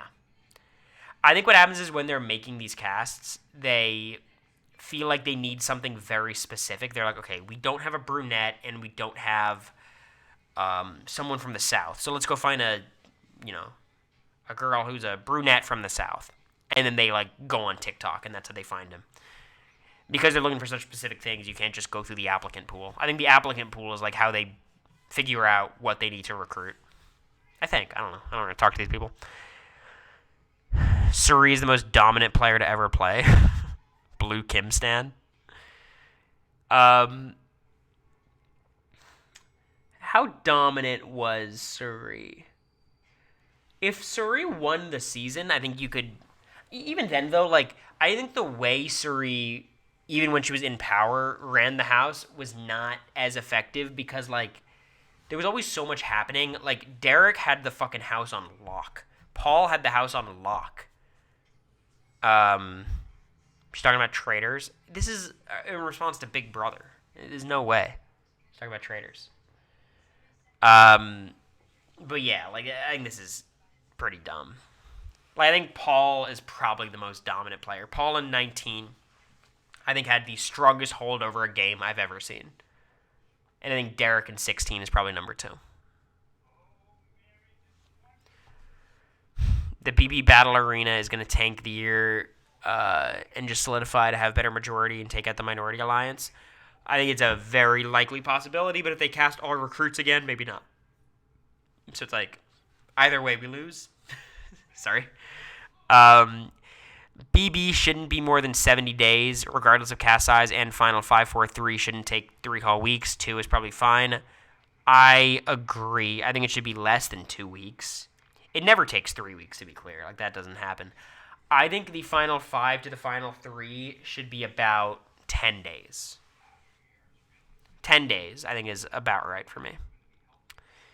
As far as a list on top 10 to never win on Reddit, like, if you want to say Suri's top 10 to never win, I'm fine with it if you're just saying, like, as a player. Because when you're doing top 10 to never win, it's a different question from top 10 losing games. I think if you want to say she's a top 10, like, losing game, that's insane. If you just want to say she's Suri Fields, she has such a good ability in these games, she's top 10, I'm fine with that. I fucking agree with it, frankly. Like, deep down, who do I think is a better player, Paul or Suri? I think Suri. Like, if you put Suri on BB19, I think she runs circles around the cast. The problem, of course, is she just can't win comps, which is something Paul could do. But I do get that, if that's your perspective. The jury should go back to 9 people in the AI arena to stop a jury. I think the 7-person jury is better than the 9-person jury. I just do. I think this is a hot take of mine. I think I think the bigger the jury, the more susceptible it is to groupthink, the less informed the jurors are. It's like, damn, you got like Jack is voting. Like, who's like an 11th place person who's voting? Like, I mean, the BB20 is the biggest example of like all the people who were evicted like 40 days before the finale were casting votes like that. Yeah, Bailey. Devon was the same. I think 7's just the better jury. The problem with the 7-person jury, though, is sometimes, like, the makeup of the jury just makes it so somebody could win. Like, Chemo, because he had 4 votes, he could just win the show, whereas there's less margin for error on there's more margin for error on the 9-person jury. I like gimmick seasons, like bring back X Factor and duos, because season 4 and 13 are good. I disagree. I think gimmick casting is terrible. There's been some good moments of it, but I think it dramatically simplifies the game when there's pre-existing relationships, especially when it's duos, because then you just put up the duo. I think these kinds of twists are terrible. Like, honestly, I think the Suri and Jared twist could be kind of interesting if we knew about it. Like, maybe that balances it out a little bit, but I think casting gimmicks are terrible. I'm really, really, really not a fan. I hate 85 to 100 day seasons. Yep. Segments about flirting and whatnot are not good TV. Showmans are good TV if they have strategic repercussions. Sure, but, it's Big Brother. Big Brother's got a Big Brother. Let's not act like they're not. Franzel's one of the best players of all time. Yep. I miss people being absolutely deranged for our entertainment. You agree with the person who talked about getting more alcohol in the house. You think these people on these older seasons are getting deranged just because they're deranged? No, that's the Josh talking. They always have strategic implications, even the bad showmances. I think what they're saying, Night Cheese, though, is like that's what the segment should be about. Like the showmance in the context of the game, not just, ooh, they're falling in love, Racism inherently makes a season better. I read this. I think this is the hottest take of the night. What did you say? Racism inherently makes a season better. What? Are you reading something? Of course, yeah. Oh, okay. I zoned out. I was like, wait a minute. That's something that gets clipped. So let's dive into what William's saying. It doesn't make the world better, so how does it make a season better? Try being on the receiving end. It doesn't make the world better, but improves a season because RTV exists as this snow globe separate from society. No, it doesn't! It's in society. What the fuck? It's in society. Like, it's not... It happens in a vacuum. The people there are mere pixels, a combination of ones and zeros. And story arcs can be built and shaped incredibly by the... Then it's like these were people... Hey, let him cook. Let him cook and then respond, okay? Storylines and story arcs can be built and shaped incredibly by the usage of a polarizing oppositional figure, like one involved in the field of bigotry. Thoughts? He's trying to use big words to seem smart, but he's insane. Psychotic. Okay, this is an interesting take. Would BB24 have been as satisfying if there wasn't racist people on the season? Oh my god. I guess if you're saying they always overcome the racism, no. I think what they're saying here is I'm racist and want to pretty it up in weird language, but like... Who are they a stan of? I don't recognize this profile picture.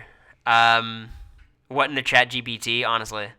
Polarizing oppositional figure. I think you could have good villains without them being racist. Hot take. Exactly. Hot take. It legit does not. POC can't play the game comfortably if they know they're being judged and targeted. Yep. These games are heavily luck-based, and yeah, objectively, race does play a major factor. But if these shows are a reflection of the real world, which they're designed to be, then I'm afraid a little racism is necessary to balance the scale a bit. Oh my god. Watching the perseverance is exciting. It makes me so mad. Damn. I don't know if this person should have agreed. She said yes, but saying it's necessary for a good season. Okay. This person is insane. Insane. I cannot believe that they're out in the wild. Put them in a cage. What's so funny, we'll go down this thread, but they say some really funny things. Basically, the premise... Okay, if you're still in Big Brother or Survivor is a social experiment world, again, wake up, Grandpa. Big Brother's on. Big Brother is not a social experiment anymore.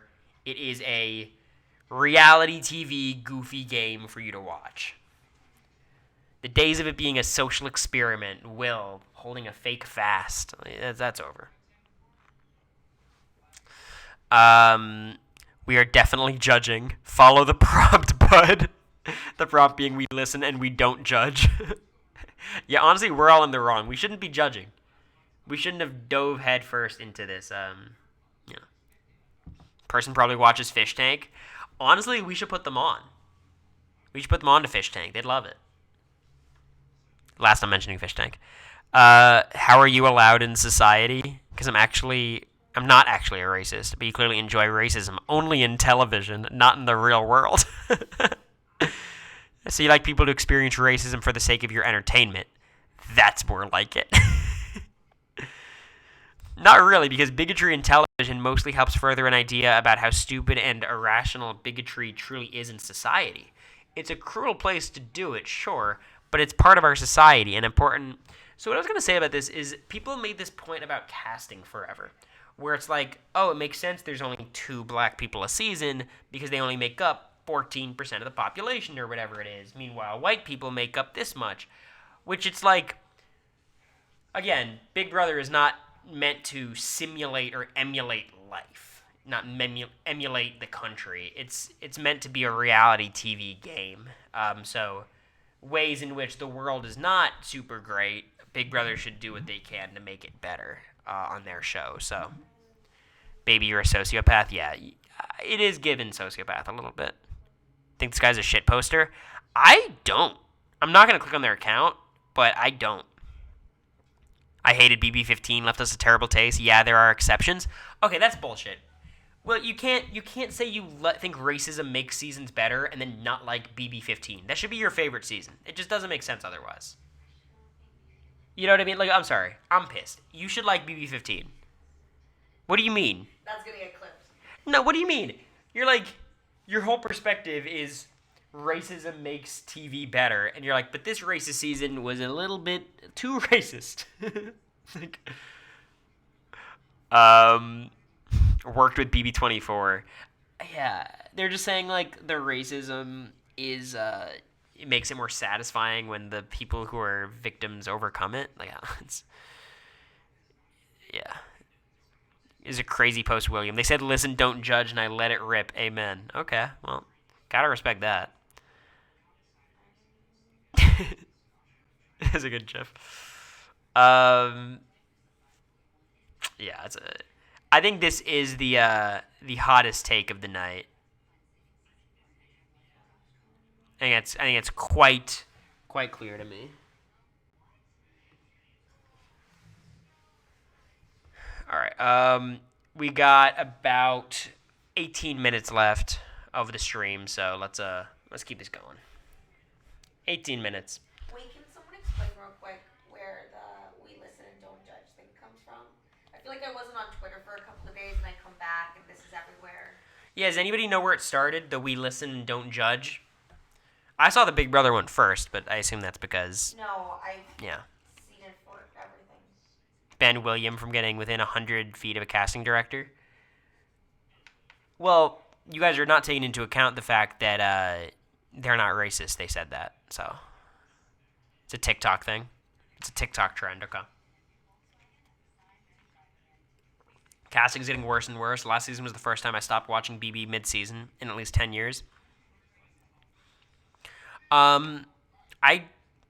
Is casting getting worse? Probably, yeah. Well, no, it's just different. No, it's I think all of reality TV in general. I you like watch old school stuff and you're like, oh, this would never happen on TV today. We're watching like Flavor Flav, watching like Jersey Shore, like early 2000s, mid 2000s reality TV was just so different. Sure, but people on it were just different. I'm comparing it more to like, the 18, 19, 20. Like the older days, that's different. Yeah. Like I think Survivor casting, I genuinely like what they're doing. I appreciate it. I think it's a good fit for the show. I think Big Brother still needs to find its footing a little bit in how they cast. But I think BB25 did a lot of things right. A ton of things super wrong casting-wise. But I think there was a lot of people who were like 1 in a million amazing casting choices. Maybe not too many, but some.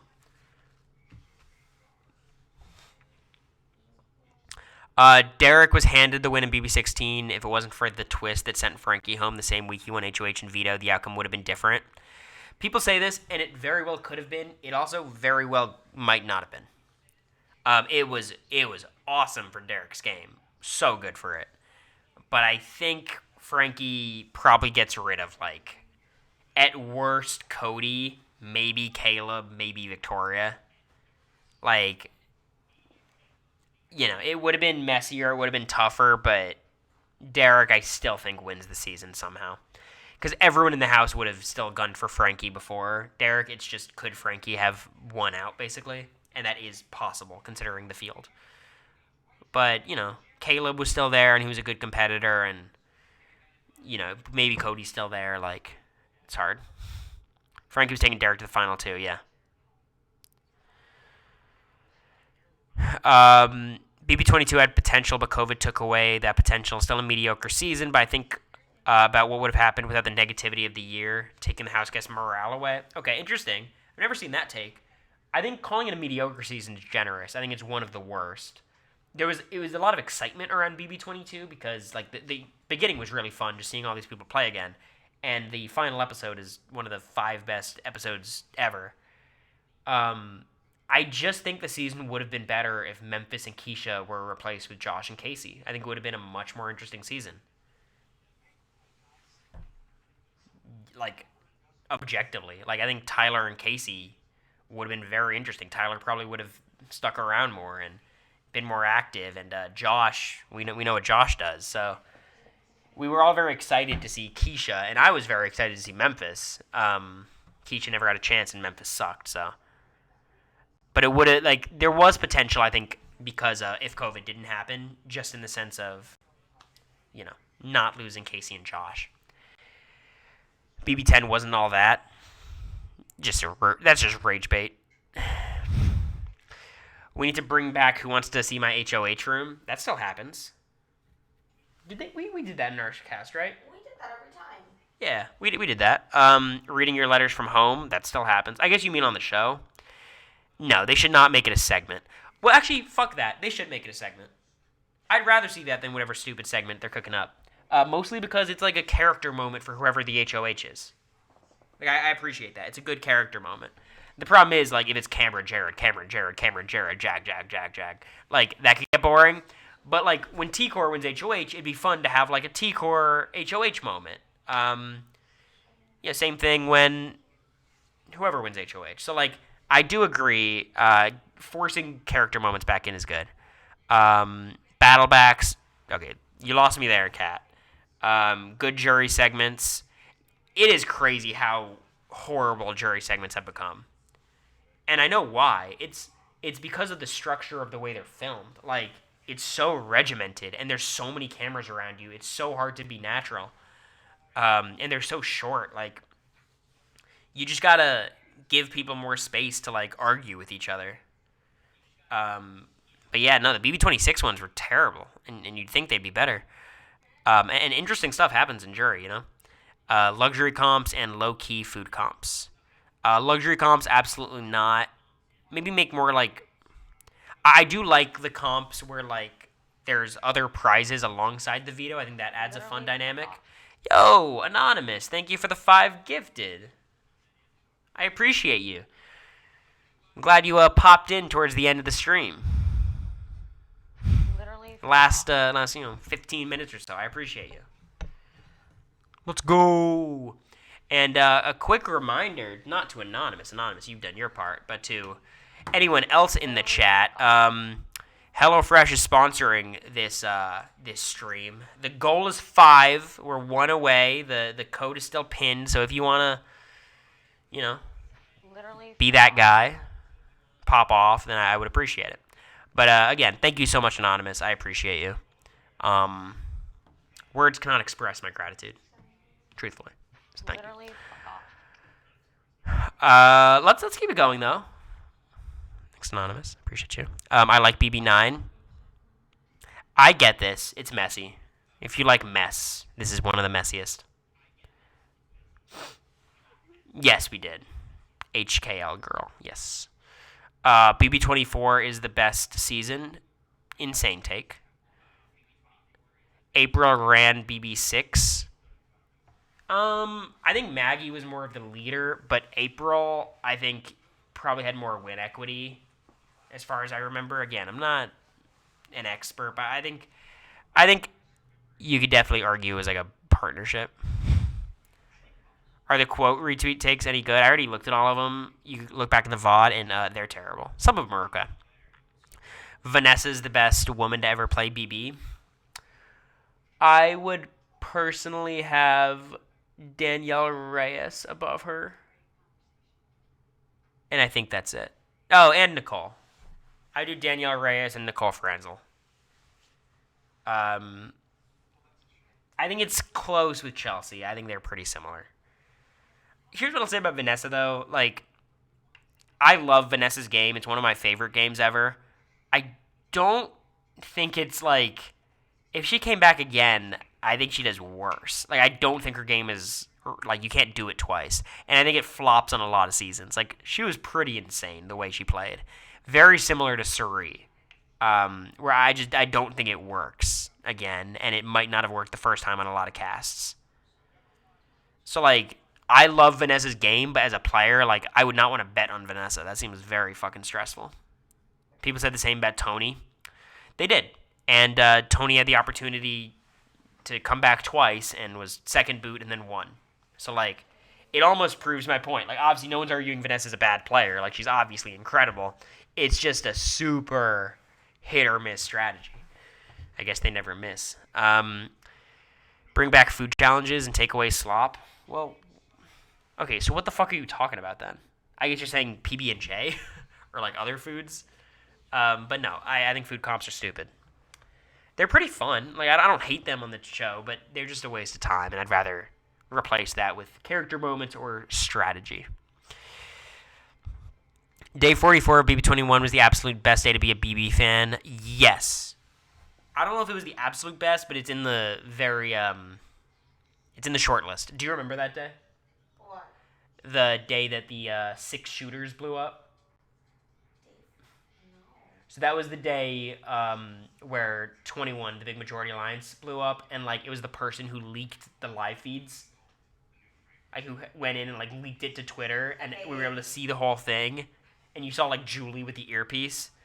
There's not many more like memorable moments as a fan than that. That was insane. The Reddit satellite feed leaks were legendary. Yeah, it was also such a satisfying thing. And look, here's what I'll say about Cliff. Cliff, a lot of people don't like him. Some of those reasons, I understand. He's the one who made sure we didn't get a fucking steamroll that season by the 6 shooters. He was planting seeds like a madman to blow up that Majority Alliance. So that's, look. You can't say he wasn't responsible for that. Who went home that round? I think it was Sam, yeah. America and Mimi are the most overrated players of BB25. America, obviously I disagree. Mimi's not overrated. No one's overrating Mimi. Is there anyone going to bat for Mimi on Twitter? About her being an iconic player? I swear, I only see negative stuff about Mimi. She's not overrated. Like if you say she wasn't that good at Big Brother, that's a different opinion. I get that. During the season, yeah, but like I think during the season it was like people were overrating her because they thought she would eventually do something, and then she didn't. Like I don't think she was even overrated then. Well, maybe you could say she was overrated, but it was just people reacting to new information. And again, I don't think people are saying America is like a mastermind either. I don't think that's like a real thing. I think there are people who overrate me. I know it's a man who said that. Of course, is it a man?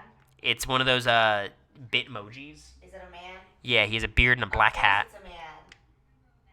He has a astrology sign in his thing though. It's the arrow with the. A fellow Sagittarius. Oh no. Fuck him up.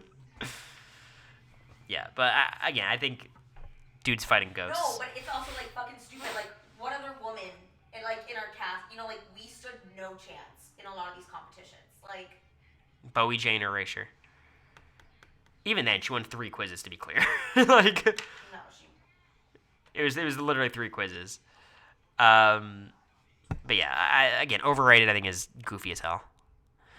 I hate twist that allows America to give special powers to their favorite house guests. Absolutely, I could not agree more. I think the best way of doing it is the way they did it on 25 with the you vote in your top 4 favorite. Here's a vote that I think could be more interesting. If they want to do like an America's veto thing again, just make it whoever, like, vote for your favorite, and whoever receives the least votes should go up. I like that a lot. The reason I don't like America's vote as a mechanism is because producers edit the show, so inevitably they're kind of able to edit what they want. It's not rigged by any means, but they decide who gets screen time and who doesn't, and the nature of that screen time. So no wonder Quinn gets a lot of screen time in a somewhat negative light. He's going to get voted America's veto.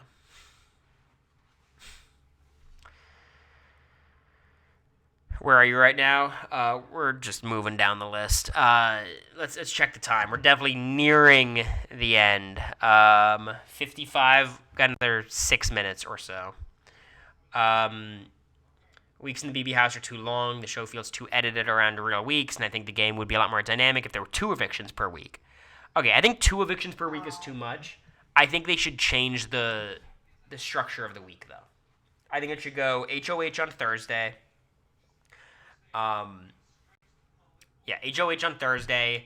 I think nominations should be Saturday, which is where the veto usually is. So HOH Thursday, noms Saturday, and then the veto you could still have on like Sunday if you want. Maybe you move the veto to Monday, but that seems a little bit late. I think veto Sunday makes sense. Or you could even make, look, if we're doing AI Arena and the HOH is never live, make the HOH on Friday. Fuck it. Let people do a lot of pre-HOH strategy. It's always interesting. People are always super anxious right before an HOH comp because,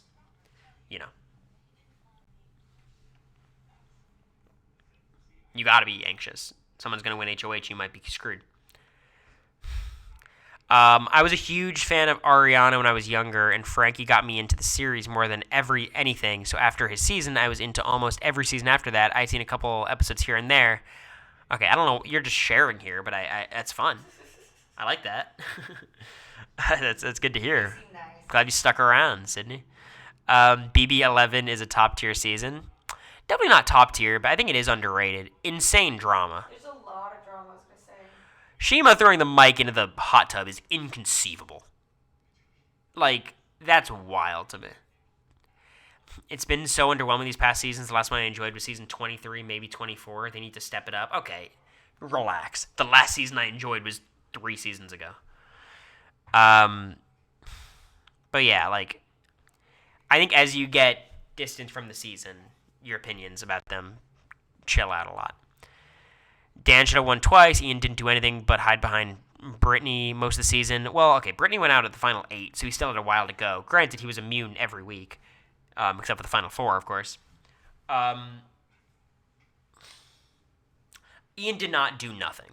Ian was actively playing. He was in alliances. He was cooking. He was trying to get to the end. He was unaware of what was going on 90% of the game, and he wasn't the one making decisions.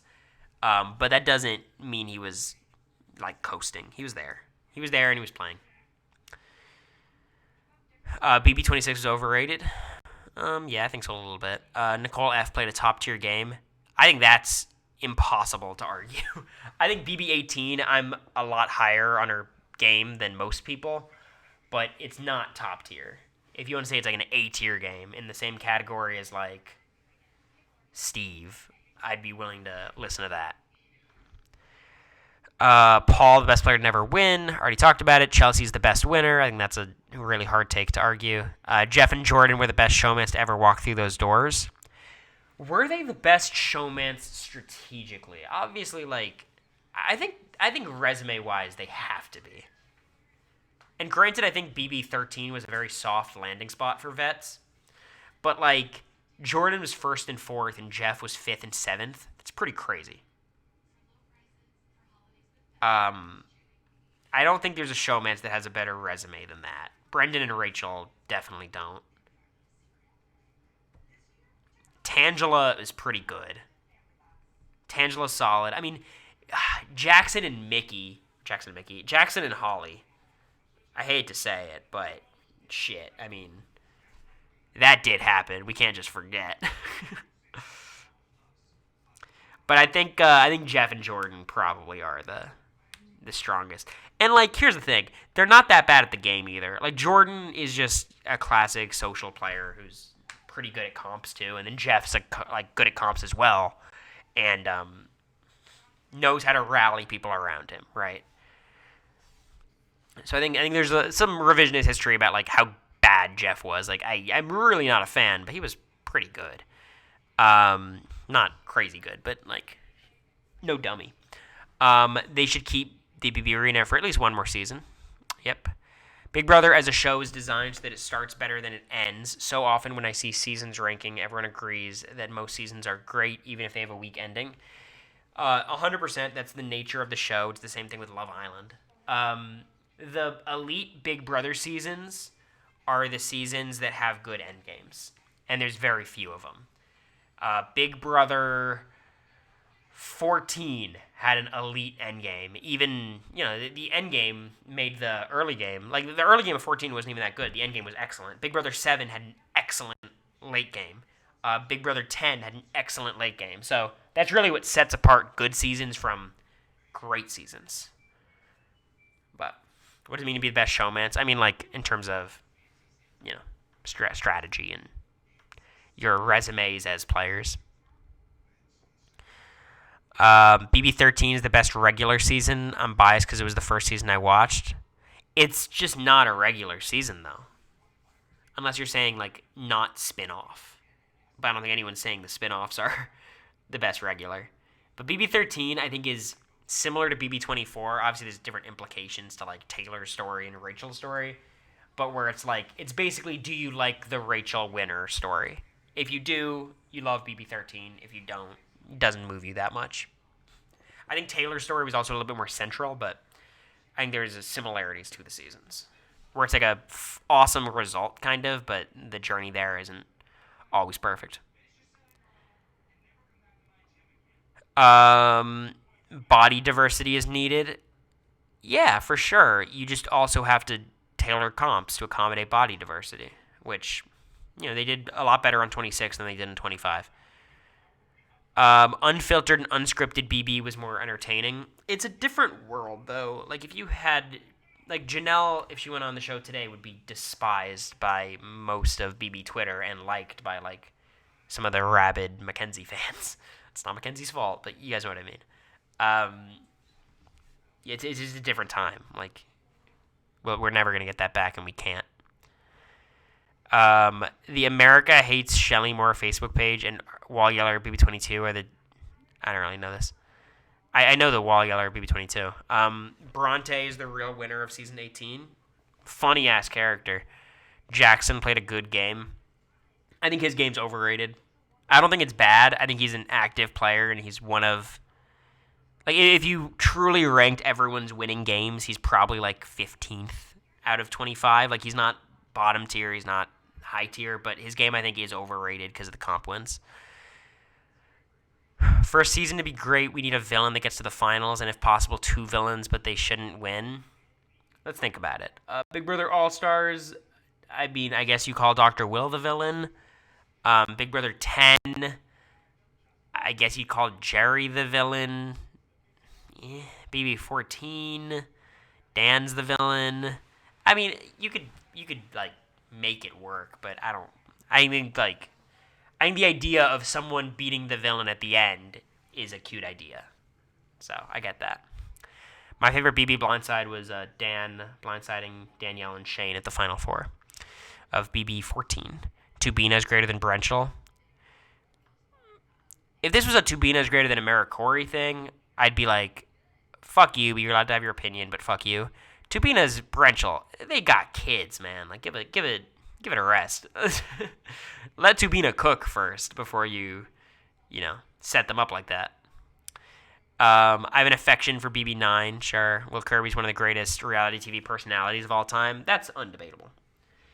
If you're arguing he's not a top whatever character of all time, I'm not willing to listen to you. A lot of the problems with modern BB can be fixed by bringing back food comps, family segments, and better editing. Again, I don't care about food comps, but I get what you're saying. More segments that are forced to be interesting.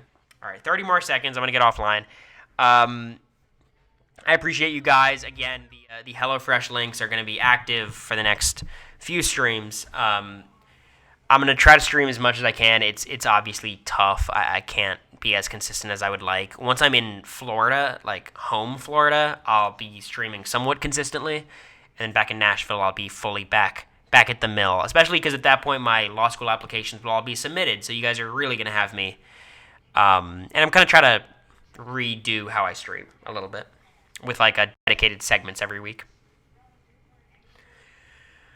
We got 2 hours off of one tweet. Well, I saw the thread a couple days ago, or one day ago, and I was like, oh my god, I want to stream this because it just lets me talk. Are you in Florida through Christmas? No. We are getting back from Florida, I think the 13th or something, and then I'll be here in Nashville for a while until the end. Anyways, I appreciate you guys. I hope you guys enjoyed the stream. Shout outs to HelloFresh for being the GOATs. I appreciate you guys. And I'll be live at the next available opportunity, but I'm glad we were able to do this. I appreciate you guys. Bye-bye. Thanks for all the subs. Bye-bye.